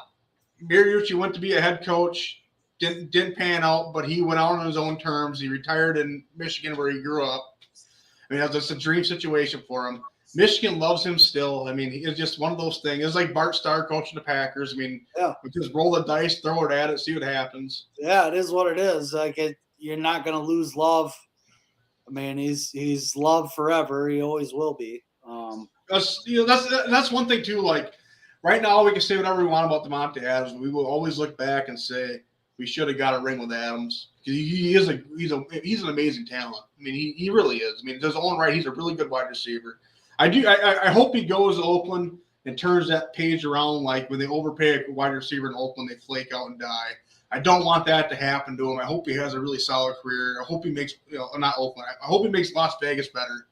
Mm-hmm. But at the same time, like just this pity, I'm not going to play underneath this thing. I mean, what else do you want them to do to you? I mean, they're trying to make this work, but if you're not willing to make it work, get the fuck out. I mean, that's business. Right. I mean, the Super Bowl teams, you don't have Super Bowl teams with guys like that. And that's never existed. History's important, though. I mean, Belichick did that. Like I said, Richard Seymour, Ty Law. I mean, or not Ty Law. It was there was a Ty Law that he cut and then went to the Bill. No, it was Asante Samuel. No, the other safety they had. Rodney Harrison. They never cut Rodney. He retired as a Patriot. Whoever they got rid of. No, Ty Law. That's who I'm thinking of. Ty Law got cut, and then he went to Buffalo, and then his career died out when the Bills were the Bills then. Well, shit, Ty Law was on that team, that 96 team with the Patriots. He was there for a while. Yeah. I don't know. It'll be a good year. Dude. I mean, Devontae was great in Green Bay. He was fun, but I'm not going to sit here and say that we're doomed. No. I honestly think this is the best possible move they could have made. And I think a lot of teams right now in the NFC just went, well, fuck. Because what are they going to do now? Yeah, what? Are they going to draft a guy? Are they going to bring guys in? I mean, I think they're all in. I mean, why the fuck not? We have the room to do it. Let's go all in. We got to go get that trophy, dude. We gotta have another 2022 right here on that scoreboard up there because it needs to happen, dude. Rodgers cannot leave Green Bay without 2 Super Bowls. Like, he just can't. See, I think too. Honestly, this deal that they just made, opening up this cap room. I mean, this could be the best Packer teams we've ever seen come right now. Right? Does this especially if they draft a good receiver that can develop, and like if Rodgers can develop that real receiver that we drafted, Clemson. He didn't get a lot of playing time because I think we had an oversaturated wide receiver class that just what are you going to do? But I think now is his time to shine. I mean, if you're going to improve. This is the time to show it because, I mean, Cole Beasley's out there. There's guys out there we can grab. Yeah. And they're going to be ready to go. I mean, that kid better live with Randall Cobb and learn everything he needs to know about Aaron Rodgers is all I can say. And Amari Rodgers is still there, man. I mean, that kid is, he didn't get a lot of snaps. Well, I think that was unfortunate, though, man. I think he is a guy. I mean, I think I'm just like sitting back. I'm not going to judge him yet because I don't think he's gotten enough reps to be in there. And with Devontae gone, training camp is going to and they're going to get a mini camp too. So that's going to help him even more, I think. And not just that, they're going to get a mini camp of 12. You know right. what I mean? Like 12 is going to be a mini camp. I hope he is. He should be, he re-signed his deal. There's no drama going to the draft this year. Right. I think he'll be there. I mean, yeah, we'll see. I mean, we'll see. It wouldn't surprise me if Rodgers says, "Nah, let Love get some snaps.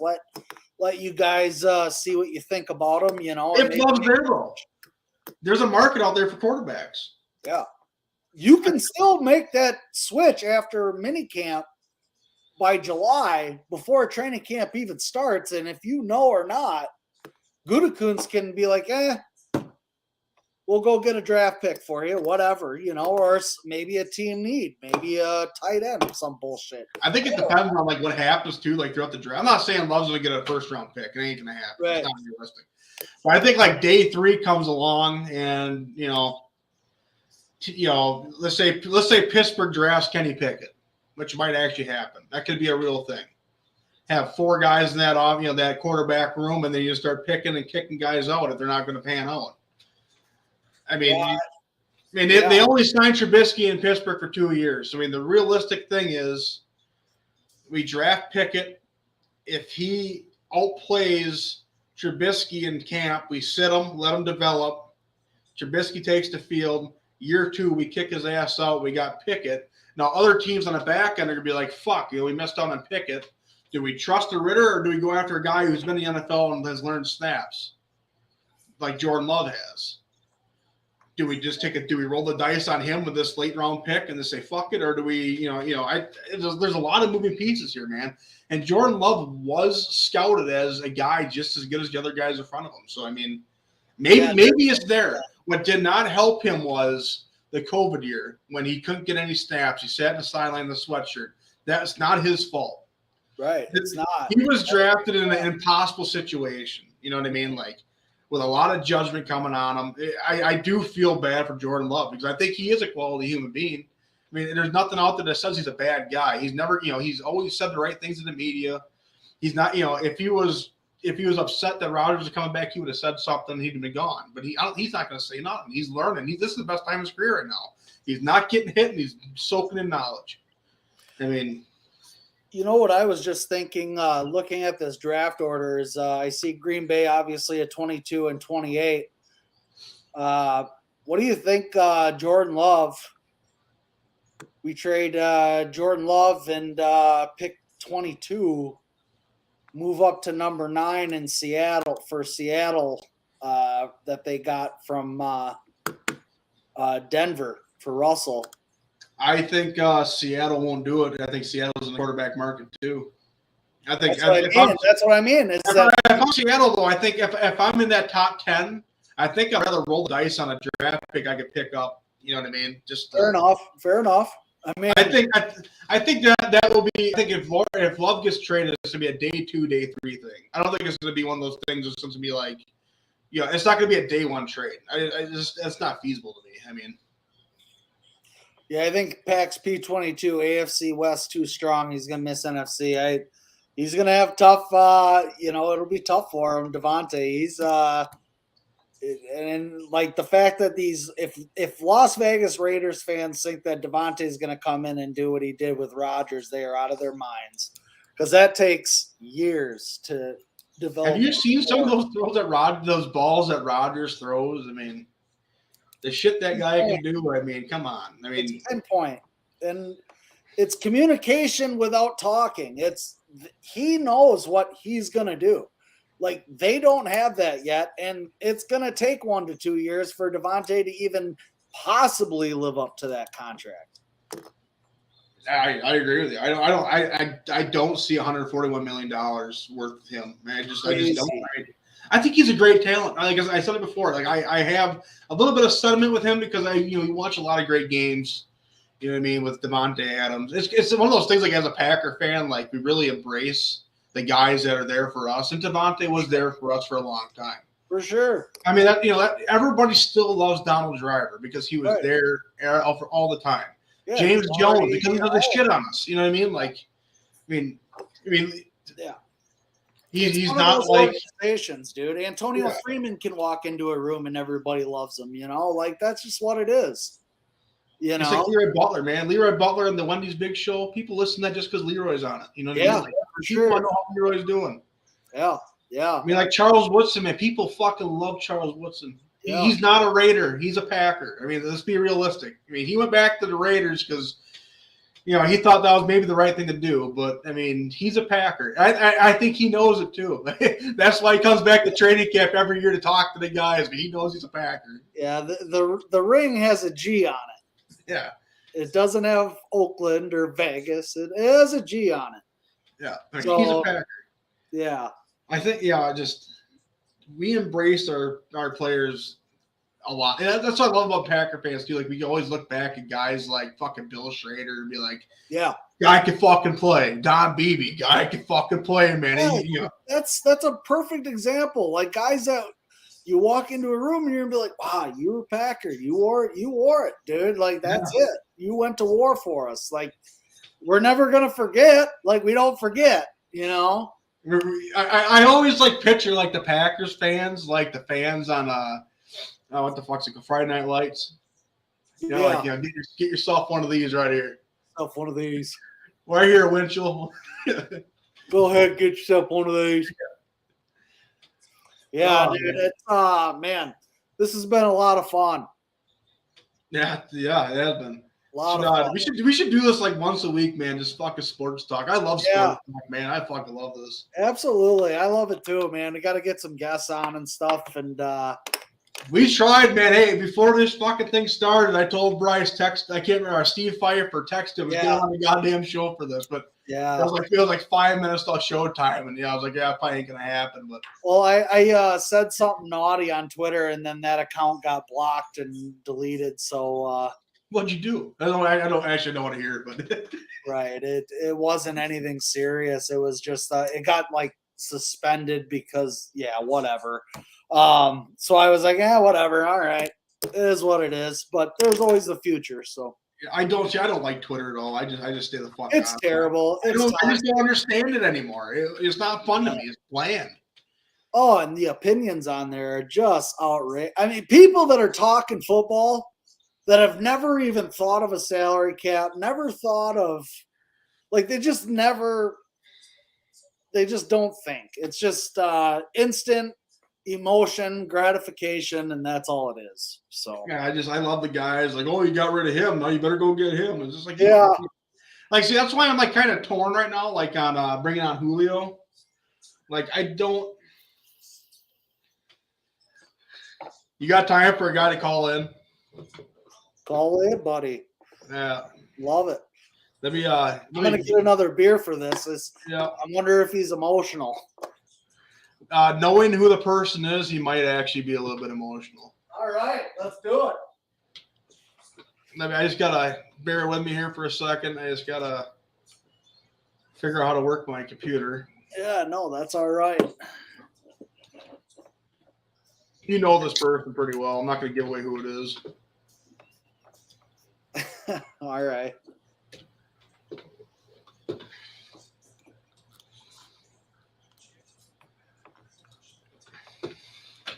Yeah, I know. I actually like this move is big, man. I love it. I think this is what we needed. This is what this organization needed. To not get stalemated by greedy players. It's like this is, I'm so happy that they're bringing Rasul Douglas back. I think that's great. I think he found a scheme that works for him, and he's got a year under his belt already. And when guys have to come in on a prove it year, it's really it helps the level a little bit. Yeah, man. It's just it's sad to sit here and smile about it because I'm actually like I haven't been this excited about Packer football in a long time, but this is the time to be excited. To get rid of cancer situations and then build and build and build. No, we have the money to build. We haven't been able to do that, man. This is the first time in a long time we're able to build. Like really, really find the pieces that you need to fix the problem that you have and go get this thing. And not get stalemated. Like, I think, like we keep on referring to him to like Bill Belichick, man, just getting away from greed. Yeah, he doesn't like players that aren't a team, team first attitude, and that's what Devontae is. He's obviously there to get paid. I don't blame him for that. I don't. Yeah. I don't blame players for that. We're gonna go ahead and grab our caller here. Welcome to the Fierce Skill Podcast. Hey, what's going on, boys? It's Dugo, long-time listener, first-time caller. What's going on, guys? Hey, buddy. What's up? Hey guys, just kind of listening into what you guys are talking about, man. I'm shell shocked about this Devontae shit. What do you guys like? I've been hearing what you guys have been saying, but about so obviously we got number 22 and we got 53. Is it now with this trade? Yep. Yeah. So I mean, with those positions, so one thing I've been hearing throughout this whole draft cycle, regardless of who we had, is we kind of have to get an interior lineman. Do you think with the Eagles letting go of Fletcher Cox earlier today, do you think now that we dropped Devontae, we could go get a veteran like that? I didn't know a little bit more. Cox. What a bunch of fucking idiots! That guy's a powerhouse. I know. Yeah, they just dropped him today. They said maybe they could be working on maybe a realignment in his contract, but that's something that they just dropped today. And I think, that could almost be like a Reggie White type situation. Like we go steal someone like that and we go make a Super Bowl run. That's I mean, that's kind of a reach saying how he'd be effective like that. But I mean, it's kind of just hypothetical with it being Eagles to the Packers. I don't know. What are your guys' thoughts on that? And then obviously going to get some studs in the draft too. I mean, getting those 2 picks is going to be unreal. I think me and Bryce are both kind of on the same page. I think this is a weird situation where we can reload and be Absolutely. better without certain pieces. We can reload. We have, like I said, we have that first round pick that we got from the Raiders in our original first round pick. Yep. So this could be a BJ Raj and Clay Matthews type situation. We could get 2 guys that could come in and be playmakers, man. This is an unreal time this is a gift from God that we got. I think the overreactions that you're going to see online, these people don't understand how to build a franchise. Right. I mean, people look at this shit like, oh, well, we can't win with all stars. What the fuck have the Patriots been doing with 7 goddamn rings over there? Or, 6 rings. I mean, are you stupid? You build without egos. You win without egos. Number 12 has an ego, but he also has a swagger. 12 is there to win. Don't be fooled by all these, this happy-go-lucky guy on an McAfee show. The guy is driven to win. He's frustrated because he hasn't had that opportunity in his career to really have, a building block of like no egos. I mean, he played. Yeah, you could say he had all these guys around him, but it's hard to throw the ball to 5 guys at one time. It sure is. I mean, like, look at the Raiders now. Like, obviously, they have a shit ton of targets. I'm excited to see how that offense runs. I mean, they have Hunter Renfrow, Darren Waller, Foster Monroe. I mean, Devontae Adams now. The list keeps going on. And then they also have Josh Jacobs in the backfield. Yeah, Josh Jacobs is a monster. And plus they just added someone from the Colts too. Rob Yassin. Yeah, they also signed Chandler Jones yesterday too. That's a team ready to rock. Yeah, that's a team ready to rock right now. I'm pretty excited about the AFC West right now is unreal. I'm so excited about that. I mean, Max Crosby is a legit defense edge rusher. Chandler Jones is older, but he can be legit. At times he can be effective. I think if you look around and the AFC West is wide open. It's going to be, they got to play each other twice a year, and that's going to be a fucking year. The Broncos just got Russell Wilson, Herbert's for playing for the Chargers, and you also got Patrick Mahomes still on the Eagles. This is actually, like, you look at it like this is a really fun time to be a football fan. I mean, this is like just in the off season, not even watching football. This is the best. You can ask for a better off season right now. Yeah, it kind of reminds me, like you said, Louis, earlier about the NBA when the talent was really just spread out, and that's kind of what we see right now in the NFL, and it's really fun. As far as Fletcher Cox, it's not a bad idea. Could he play on the edge? Could he? I mean, could he? I think he'd be more of like another like tackle to put next to Kenny Clark. Or right, that's what I mean. Is like, do you put him next to Kenny Clark? Because more of a replacement place, I would say. I mean, we have T.J. Slayton, who obviously backs up Kenny Clark right now, which is coming into his own. I think too, man, he's a gamer. He's gone. Is he gone? Slayton's gone? No, Kiki's gone. He's gone. He got released before the playoff game. Oh, did he? I actually really liked him, man. Yeah, I thought he was going to be a gamer, but yeah, he got released because of personal reasons. Yeah, that's Slayton though. That is a guy that's everybody should be really excited about. But Fletcher Cox, I mean, I think if you get him at a good price and he's willing to play to help the team, I mean, because you got Kenny Clark there, so.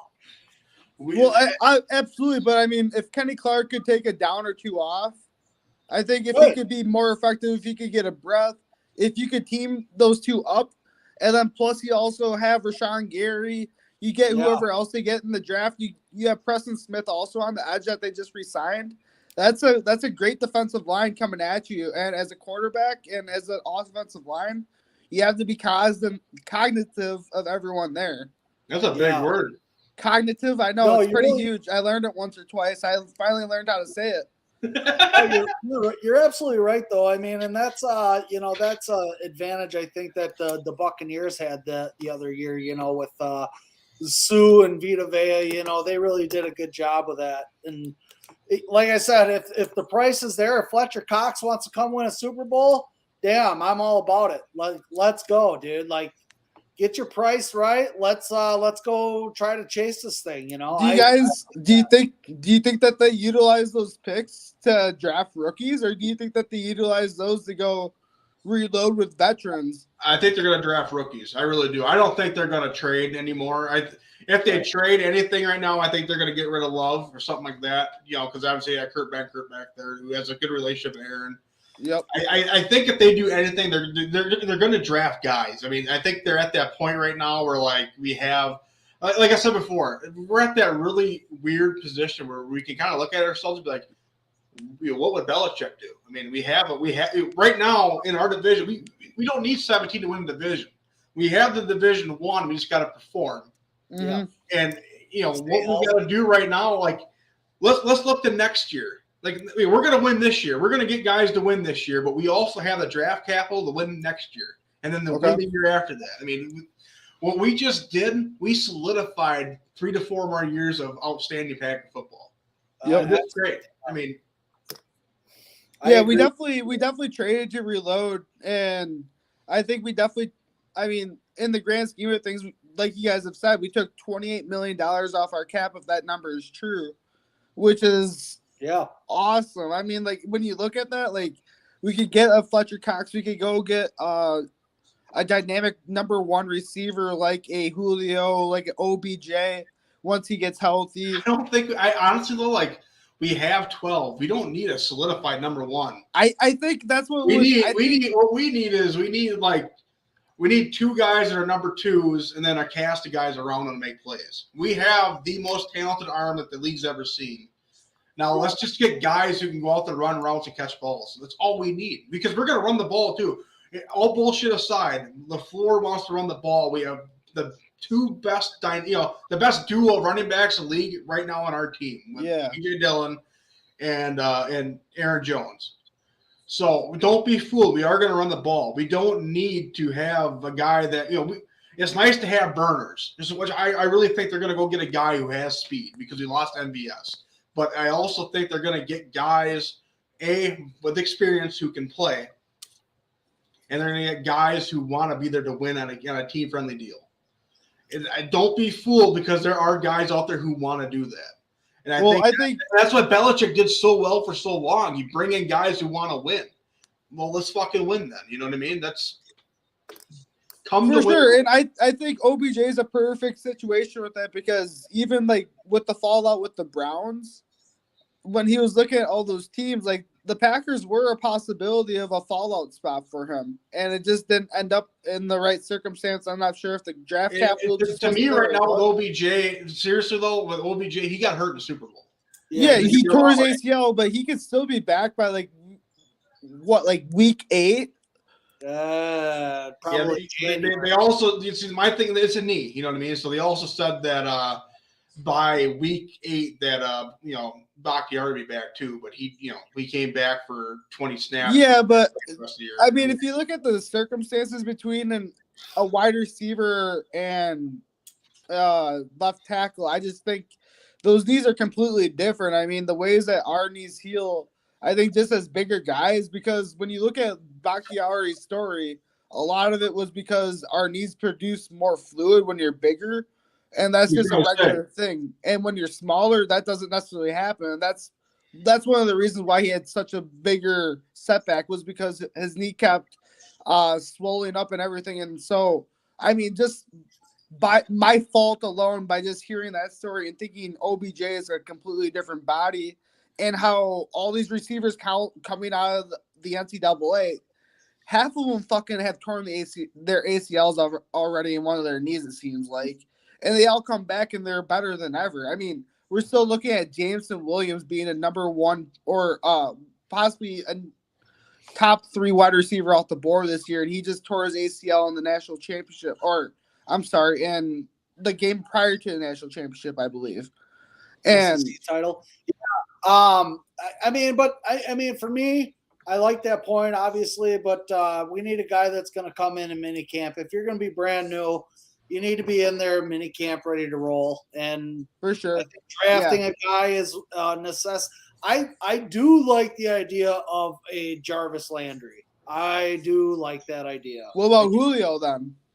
Julio's great. I think Aaron Rodgers. I disagree with that. I just want to say I disagree with Julio Jones because he cannot stay in the field. He's hurt a lot. If that's an issue, but I mean, I just think a guy like Aaron Rodgers can help prevent some of those things. And I mean, obviously, you're not going to prevent an ACL. Those things happen. I mean, he went to Tennessee, and he wasn't even number 1 there. You know what I mean? But Well, that's not Julio's fault, though. I mean, Brown there, that Brown there is outstanding. AJ Brown and Derrick Henry, you're really, I mean, that's kind of different thing. But you can look at I think you go with younger. I think you go with a guy like Jarvis Landry, if anything. Allen Robinson would have been really nice, but Jarvis Landry is probably going to be probably the cheapest and the T.Y. Hilton's on the market too right now. I mean, T.Y. be a good pickup. Yeah, there's guys out there, but they need to get in the draft. They need to do work. They really need. I think you need to bring in guys that want to win. Like 2 guys right now. If you want to bring in a locker room who was going to be fiery as shit, Landry, Cole Beasley. Let's fucking go. I mean, that's. Well, if you look at any of these rookies, I don't think any of them would be pissed at catching balls from Aaron Rodgers. Let's just face the facts of that. Like I said earlier in the show, Eric, every single one of these receivers right now in free agency, they're calling Green Bay. You think they're calling them? Aaron Rodgers having at least 3 more years of football right now. Uh-huh. So you draft a receiver. You go get a receiver, and you get your guy. I mean, you go get your guy. But I'm not going to argue the idea of going to get a veteran like Jarvis Landry or Julio Jones. I'm really not, because you don't know what Julio could do with Aaron Rodgers. You don't know. And he could be a monster. You have to look at history, though, and say he's been hurt. Yeah, but we could look at history with Adrian Peterson and his knee. We could have looked at history and been like, oh, AP's done. He came back and had the best year of his career. He's a monster, though. We could also look at different. Everybody's different, but the issue with Julio Jones is he's been hurt a lot. How much is that actually hurt? It's not just one injury, though. It's something new every year. It's every year something different, something new. I mean, let me refer back to something you guys were talking about with the NBA. So one person who's always been claimed to be hurt was James Harden. Once he got onto the Nets, he wasn't hurt anymore. He lost 30 pounds. He was ready to go. What if Julio's been doing the same thing? He's just not been comfortable with his quarterback, and this is his way of kind of getting out of it. It's a hypothetical. I'm with you on that, Dugo. I'm really with you on that. I think you're right on it. The guy went into Tennessee. This guy was a number 5 wide receiver before in the NFL. I don't think he's seen his worst days. I think he has some bright days ahead of him. I truly do. I think he's I consider him like a Charles Woodson type signing. Like he could really change. He could really change that offense. Like really do a number and cheap because of that injury situation. You could bring him in on a cheap deal. I hope that's the case, but you said it too though. These receivers know who they are. You know what I mean? Like you're not going to get them away. You're not going to get them for like pennies. Like I think you could probably get like Cole Beasley for cheap. Well, right, but he's not. Cole Beasley is more of a slot wide receiver. We need a guy that's going to be. If we draft a guy, we need a guy that's going to be that okay, I got to take account for this dude. Like, you are going to take account for Julio Jones. But these receivers coming in, though, these rookies anymore, like Jamar Chase, Justin Jefferson, you can find those guys in the draft that could be like, well, oh fuck, now we got to account for something else here. Yeah, it'd be a great complimentary to a guy like Jarvis Landry or Julio Jones. Yeah, we already have slot kind of filled up right now. I mean, we have Cobb who just took a pay cut. Right. We have Amari Rodgers in waiting, and I think we're kind of killing his prime right now by having Cobb in front of him. I think he's kind of stealing his target, which I'm not too happy about. I love having Cobb on the team, though. Don't get me wrong. It takes snaps away, though. Yeah, it does, and I think that kind of hurts his development. But I think he's going to be ready to go this season. I think he's gonna be the next best thing. I think. Really Let good. alone though, I think someone like, let's say we get like a Treylon Burks in the first with that 22. He could be a bona fide X or Z for us. Absolutely playing one of the outsides. He's 6'3", like 220. One of the worst things about him is kind of his hands, which you don't want to hear about with a wide receiver. Yep. But when you look at his stats against the team, bona fide number one defense with Alabama in the SEC, he probably had one of his best career days out there against a team like that. So I think he's primed to be one of these number one wide receivers. And with a system and with a quarterback who could teach him how to blow out like he could, I think Treylon Burks is one of those people we should be looking at getting drafted at 22 there. Yeah, and I think you're right there. They got to get a receiver, but they got to solidify that room, that wide receiver room. And I think a veteran, savvy veteran, pick one. I'm good either way, but we got to get a guy that's going to be in that room and can help these guys. Randall Cobb obviously is, just making that wide receiver room as good as they can now that Devontae is gone is the best route. And I think overall this offense is going to be way better without Devontae. No, absolutely. And you get rid of an ego. Yeah. I think the one thing we do lose, though, is the fact that we had someone who was double teamed every single fucking play is out of the offense. So I think the defenses are probably going to be a little more stacked evenly. So that's something that Rodgers will probably have to get a little bit more used to. But I don't think that's going to be a problem for him at all. I think if we just build talent around, put talent around the offense. I mean, yeah, you're not going to have the double teams, but I think if you build something, I mean, you can, not all these teams have that flash receiver. They have an accumulation of guys like what we've seen, out of certain teams. But like, I really think that, a wide receiver, if you have a cast, you know what I mean. I don't think one's not the answer. I mean, Cooper Kupp, he can say he's a slot receiver, but he's a number one slot receiver. Sure, yeah. Every team has a cast of receivers, and I mean, if you don't have like 3 or 4 bona fide not bona fide number ones, but like targets that can actually catch passes and be productive wide receivers, like the Packers have nothing like that right now.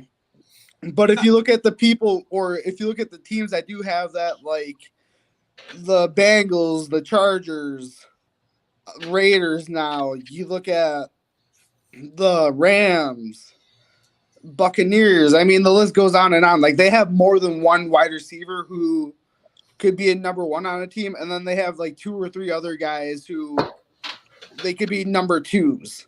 Like, their teams are loaded, and the Packers are nowhere near that. So how do you, like, obviously we're talking about how we could build up into getting back into that place. But I know a guy you could probably get cheap, and if he acts so, you can just cut his ass and get him no response. Antonio Brown. I mean like you could. I just fuck with you. I don't know how I feel about that, but he's healthy. He can run routes. He can catch the ball. He can change a game. Well, he might not be mentally healthy, and that's the worst type of health you could be losing. Right. I would rather bring back like Valdez Scantling before I did that. There's a Yeah, lot for of sure. hypotheticals out there right now, man. There's a lot of guys out there. T.Y. Hilton's out there, and Will But I think Fuller is he's a also- slot guy. We already have that covered, I feel like he's only like 5'10", like 5'10", agree. 5'11". Yeah, you could have like a Juju Smith-Schuster. That'd be a sick signing for sure. That would be okay. I don't know how I feel about him. Well, the reason why I like the way that Bryce brings that up is because he kind of fits our system. He's a more physical, big receiver, so he's not afraid to block. Like, yeah, he went to USC. Yeah, he's this TikTok guy. But when it comes down to game time, like when you look at his film, he's not afraid to block. Like, he has some sick ass blocks out there if you look at his Steelers film. I don't know. Like, I see that. And he catches a lot of balls, and he's had a limited quarterback lately. And if you could utilize that guy as potential, I think Juju could be a kind of a sneaky signing. I hope we can get him on the cheap though. Right. And that's the thing is like the cap friendly thing is you want to bring in those guys like Louis said, the cap friendly guys that want to win a Super Bowl. Yeah. Like you want to get dogs that want to win a Super Bowl. See, I think Juju right now is at that stage of his career where he just got out of his rookie deal. He's going to want to make some money. I don't think he's going to fit. And maybe so. I don't know. Like I said earlier, though, like I think like if you look at like these unfeathered guys who are out there that are like, you can look at him and be like, this guy could be a fucking player. I really think Alex Erickson could be that guy. He's not going to be an every down role. He'll be a solid role player for a special teams that needs a guy who can also play some offense. I think they could make like a splash signing. So like even if you look at like the way that they're having the Devontae Adams contract, like they were going to match exactly what the Raiders were offering him, which is basically like 35 up to like 50 mil a year almost. Like I think it was like it was 150 over 5 years, and the Packers were ready to match that. So if they can match that, they could do gymnastics with whatever cap they need for anyone else out there. Like, I don't think cap is an issue. I think one thing that we've proven this year in the NFL, especially with Allen Robinson going to the Rams, is the cap is irrelevant. You can work numbers any way you want. They I just think, see this trade though is just to show you that we can play gymnastics, but we open up space to do gymnastics with more people. I mean, like we'll have to pay the piper down the line at some point, kicking the can down the road, and I think we're willing and able to do that once this Rodgers contract is over. Which, the way you look at it, that's about 4 or 5 years down the road. So if we can do anything in our power to win until then, I think the Packers are willing to do that. I just feel like that's the way that we're going at this point. Yeah, I think right now the Packers are better off than what they were yesterday.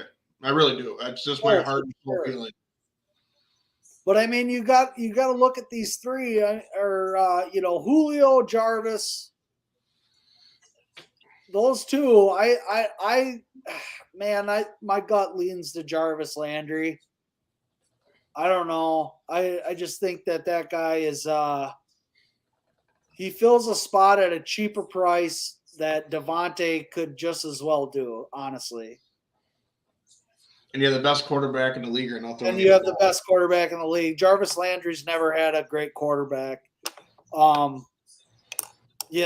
to this level. So, God, if you bring him in on a 2-3 year deal, God, I think that would just be phenomenal.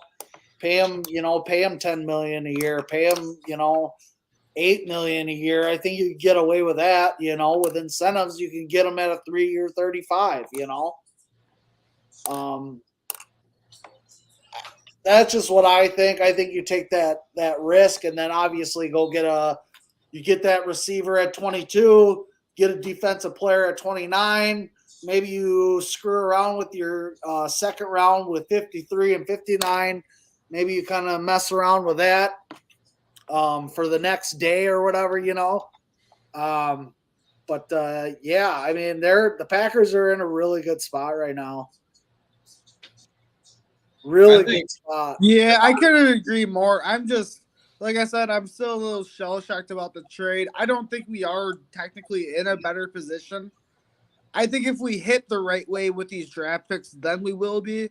But until that happens, I think until we see the fallout of those draft picks, I think until then the Raiders have won this trade just because Devontae is such a big asset. I don't think so. I think the Raiders paid way too much for a guy that 12 make look good for too long. I think they paid a lot for a guy that's not going to fulfill the contract. In And my look at- opinion. Yeah, he You- probably Walker, won't fulfill man, that and- full number, but I think what he'll add to the team will add to it.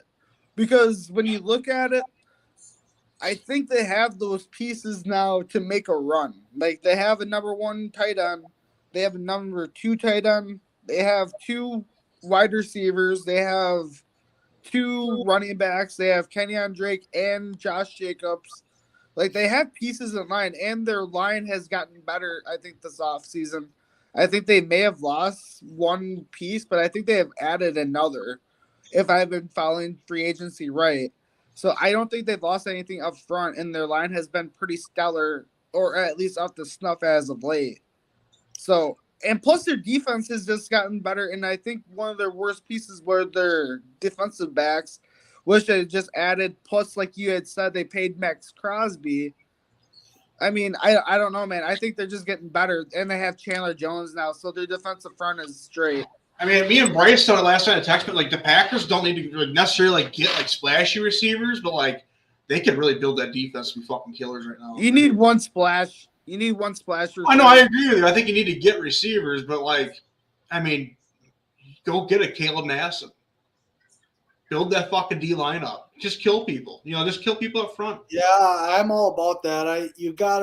We've seen it multiple, like the last 5 years now. Like pass rushers, it's just such a necessity. Like you got to do it. You have to have it. I think it's refreshing though right now as a Packer fan to see that linebackers are valued. I think that's a big step in this organization right now. Yeah, it has to be. It's a staple for this defense and any defense. I mean, every good defense has had a great linebacker. Yeah, I mean, every defense that has won a Super Bowl has had a great linebacker. Yeah, look at White, from Buccaneers, and then the cast of great linebackers that the Rams have. I mean, you can go back. You can go back as long as you want. Every defense that has been great has a great middle linebacker. Yeah, I think even like looking like Nishkovich, Patriots, Ray Lewis, Baltimore. I mean, Patrick Willis was great. Do you guys think we get someone like Jordan Davis at 22? Did you guys watch that guy's combine? I really like the kid from Wisconsin. I think we could get Chanel at 53. I think now that we have that pick, I think he could fall there. Yeah, we got Leo Chanel. I mean, they even said in the draft, when I was watching at the combine with you, Eric, we were watching Leo Chanel in the combine. What's his name? I can't remember his name. Charles Davis. He said this guy could come in right now and make a difference in your team. Yeah. I really think Leo Chanel could be that guy who could play that shadow role behind Devondre Campbell and not lose productivity at the middle linebacker position with these young talents, man. Yeah, I don't disagree at all with that, and I think the next 5 years would obviously be solidified at linebacker. You obviously have fill positions with I think we have. I think if you look at the Packers team though, 2010. We had depth at linebacker. We sure did. We had Burnett. We had Burnett, Hawk, Frank Zombo. I mean, Brady Papanga. We had a cast. We had guys that people could go take a freaking nap for an hour, come back. We're not losing any productivity. I mean, and then right after that too was like when they stopped valuing what middle linebacker was for us. So I mean, shit. I mean, God, it's. We're at a really beautiful time right now in sport and in the Packers franchise where we can build something. I think it took a big turn today. It took a big turn, and they're in a really good spot. I mean, that's a huge contract to just get rid of. And I mean, looking at the future, like this just opens up. Say you bring guys in on a 1-year deal. Say we win the Super Bowl this year. That's still cap. Well, I think that's exactly what. Go ahead. Go ahead, Dugo. I What are wonder we doing here? What are we doing here? Come on here. Figure it out. What are you doing here? Am I back? Yeah, you're back. What happened? I have no clue what just happened. I'm sorry, boys, but I'm sorry. I'm not sure where I'd cut off, but I think OBJ, he's probably looking at more of like a longer term, like 3-4 year deal. I think both Jarvis and Julio, both those guys, you could probably snag up for like a make it or break it at like 10K or like 8 to 10 mil per year, if not like 12, probably for Julio. I don't see Julio Jones as green and gold, man. Dude, I do, and that's the crazy thing about it. I think that's such a sick makeup. I do too. I love it. I would love to see number 11 on Julio Jones in green. I think he'd probably wear number 2. Whatever, I think he'd go back to his whatever college days, and I Is think that would just Crosby be coming sick. back? What's that? Crosby. Yeah, they're keeping him. So Crosby has 2. I would love to see it. I would love. That's true. Yeah, shit. He does wear number 2. I would Fucking love dude. it. I think we're gonna cut Crosby. Honestly, No, I don't think they asked Goody at the combine. They said they can't. You know, he had a rough year, but the special teams in general had a rough year. So you can't just judge 1 year on a bad year. they did just get a new punter today. Yeah, they picked up Donald from the Bears. Yeah. Oh, really? I was wondering what that punter situation was because Bojo, he was a heck of a punter, man. He really had some leg, but He could kick the ball. He couldn't catch it though, or our long snapper just can't get it to them. That long snapper situation is why fucking what's his name got fired. They took a guy who was basically the special team coordinator's friend, who was a wide receiver, right. And they took him as a wide receiver, made him do a long snapper, and every fucking team that seen that had a brain capitalized on it. So the games that we struggled was on special teams looked like idiots. So that the second game against the Bears, and then obviously going into the Niners game, they seen that like what the fuck they doing this, whatever his name is, the goddamn wide receiver. I mean, well, we have a new long snapper that they put in at the last couple of weeks, but honestly, he didn't look like he was much of an improvement. Like we brought someone up from our practice squad, and he was supposed to be like the next best thing at long snapper, and he hasn't shown out at all, honestly. See, why don't I understand like long snappers, but like why wouldn't you like draft a guy, not draft a guy, but like sign like a center from and said, no, this is your job. You're also going to take, get like a lighter center, like someone around like 280, 290. Yeah. Someone who could probably run like a 4.9, 5, something like that. Get down the field, can probably tackle someone. Someone like that. This converting a wide receiver to long snapper to me cracks me up. Like if you're converting any position to to long snapper, why wouldn't you take a fucking offensive lineman that's like light? Or why wouldn't you take a linebacker who's big and get down the field? You know what I mean? Like it just putting a wide receiver out there just baffles me. Yeah, it's I mean, all these arguments are good. I mean, it's going to be an interesting year. Special teams, obvious. I think special teams will be fine. I'm really not worried about that at all. And I don't think they're the reason we lost that game. I mean, regardless of what all these experts say that the special team, one play does not lose you the game. Like, unless you're Brandon Bostic, but in that same retrospect, a block kick leading to a touchdown, does that not flip the same way that Brandon Bostic lost us the game like you're bringing up? Like that same play happened. I think that the defense held that team to enough points that the offense, there was something there that was wrong. Sure. Like the defense did an amazing job, but the defense is different from special teams, and the special team is different from offense. The special teams let us down. I think Aaron let us down. I agree. I'm not disregarding that, but at the same time, the offense did nothing in that whole game. And I watched that game with you, Bryce, and we both said at the end of the game, Aaron Rodgers choked. He did. I just thought it was a choke game. In my opinion, it was. I thought they came in that game, and I thought that they thought that they're going to run through the Rams like they did the week 5 they played them. Yeah, that was definitely the vibe that I had, as well as I thought it was just going to be a walkthrough. They're going to have this game. They're going to walk into the next week, probably against the Buccaneers, which didn't happen either way. I think we beat the Rams, though. I think the saddest thing about the Super Bowl this year was we beat both the teams. Yeah. Eldon Jenkins can hold his own against Aaron Donald. He has a pulse. You know what I mean? Like, that's the thing that the Bengals didn't have. The Bengals didn't have an offensive line in the fucking right. That's what I mean. Put Eldon Jenkins on the Bengals, and they win that Super Bowl, in my opinion. I think if you take you take Billy Turner, put him on that team, they're going to win that game. Billy Turner's a great.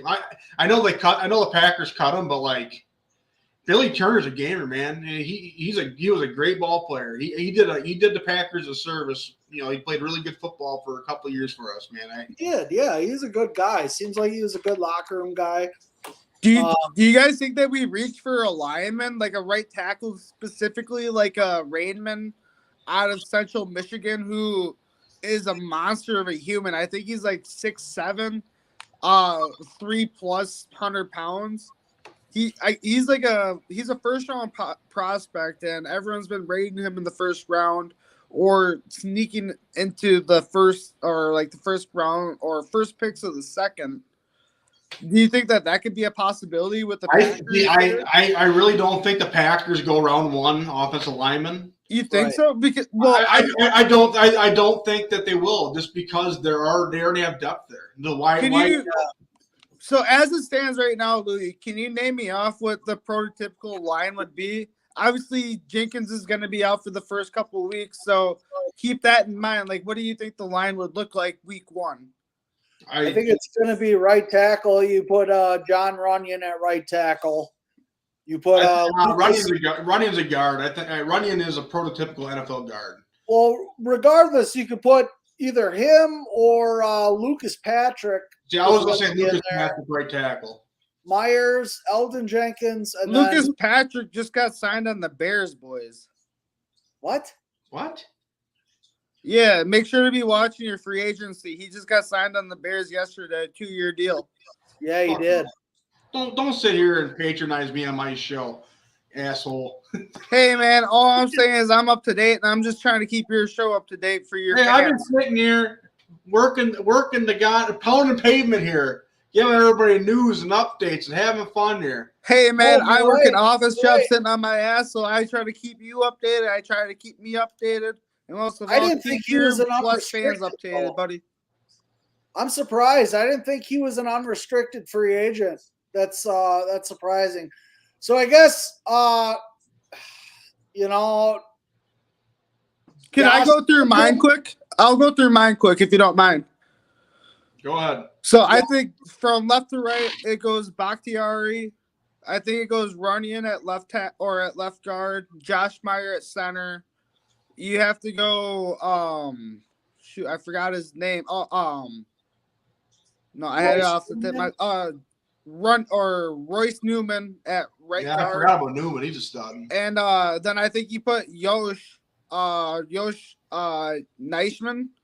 He played pretty decent at right tackle. See, I thought Yosh was unrestricted. I thought we still had him on roster. You could look that up if you want. Like I thought we had him on roster. Yeah, I mean, you got to put Runyon somewhere in there. Runyon's guard. He's a great player, man. Runyon's a good fucking ball player. Runyon is gonna compete with Royce or Yosh, one of the two. Well, Yosh is a tackle. He's too big to be a guard, and so that's why I think that Runyon's gonna be a starter this year. until Jenkins comes back, unless he goes the right tackle, which everyone has been saying once he's healthy. Oh, Yeah, I think they still go get a offensive lineman. It'll just be later. It'll be maybe they use that second pick, the 59 pick on the offensive lineman somewhere in there. Maybe. Yeah, I've been thinking if they could get some of the bona fide right tackles that I really like. One of them is actually from our home state, Lucas Bruss out of Wisconsin. If I'm not sure if that's his first name or not, but I know it's Bruss. He's a bona fide right tackle. I think we could scoop him in the 5th or 6th, and I think after 1 year he could be a starter for us.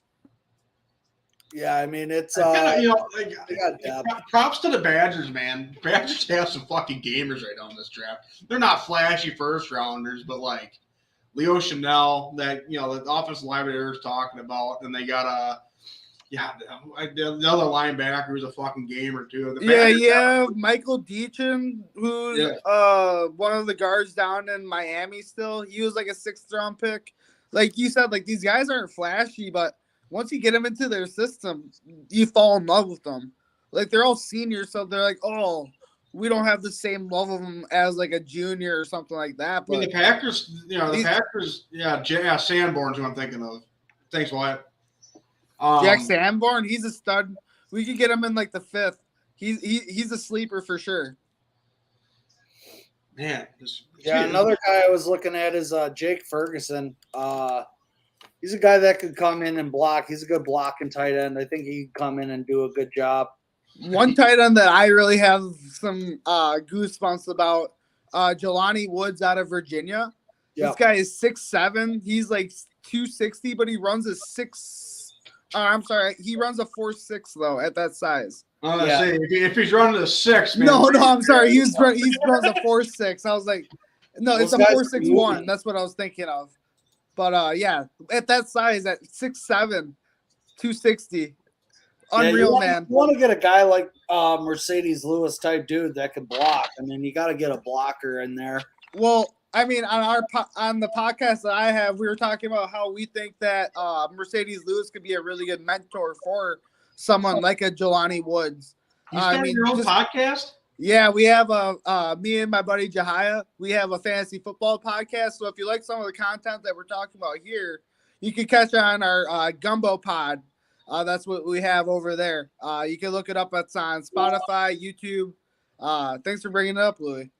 I didn't know you had a podcast. That's awesome, dude. I've known you my whole life, or your whole life, I should say. I never knew you had a podcast till right now. Yeah, we started about, I think we have 7 or 8 episodes in there. It talks about all the fantasy football needs you would need for the rookies, some of the transactions that have happened, what their upside could be, downsides, everything like that. If you want to look it up on the Gumbo Pod, it's me and my buddy Jahia. Gumbo Pod, shout out. Come on, you got to say it too, Bryce. Shout out. Yeah, shout out. Appreciate it. But I'm gonna wrap this up, boys, if you don't mind. We should do this again sometime, all three of us again. Yeah, it'd be great. I would love talking about Packers upside. If you guys like fantasy, I can talk fantasy as well. Yeah, I don't know our time on here. Yeah, 2 hours and 2.5 hours. Yeah, 2.5. Let's just be real here, though. The Packers are in a really good spot right now. Packers are in a better spot right now than they have been in a couple of years. I mean, that's my honest opinion. I mean, this is a good deal. It's a good deal. It's a good day in Green Bay. So, shout out. All right.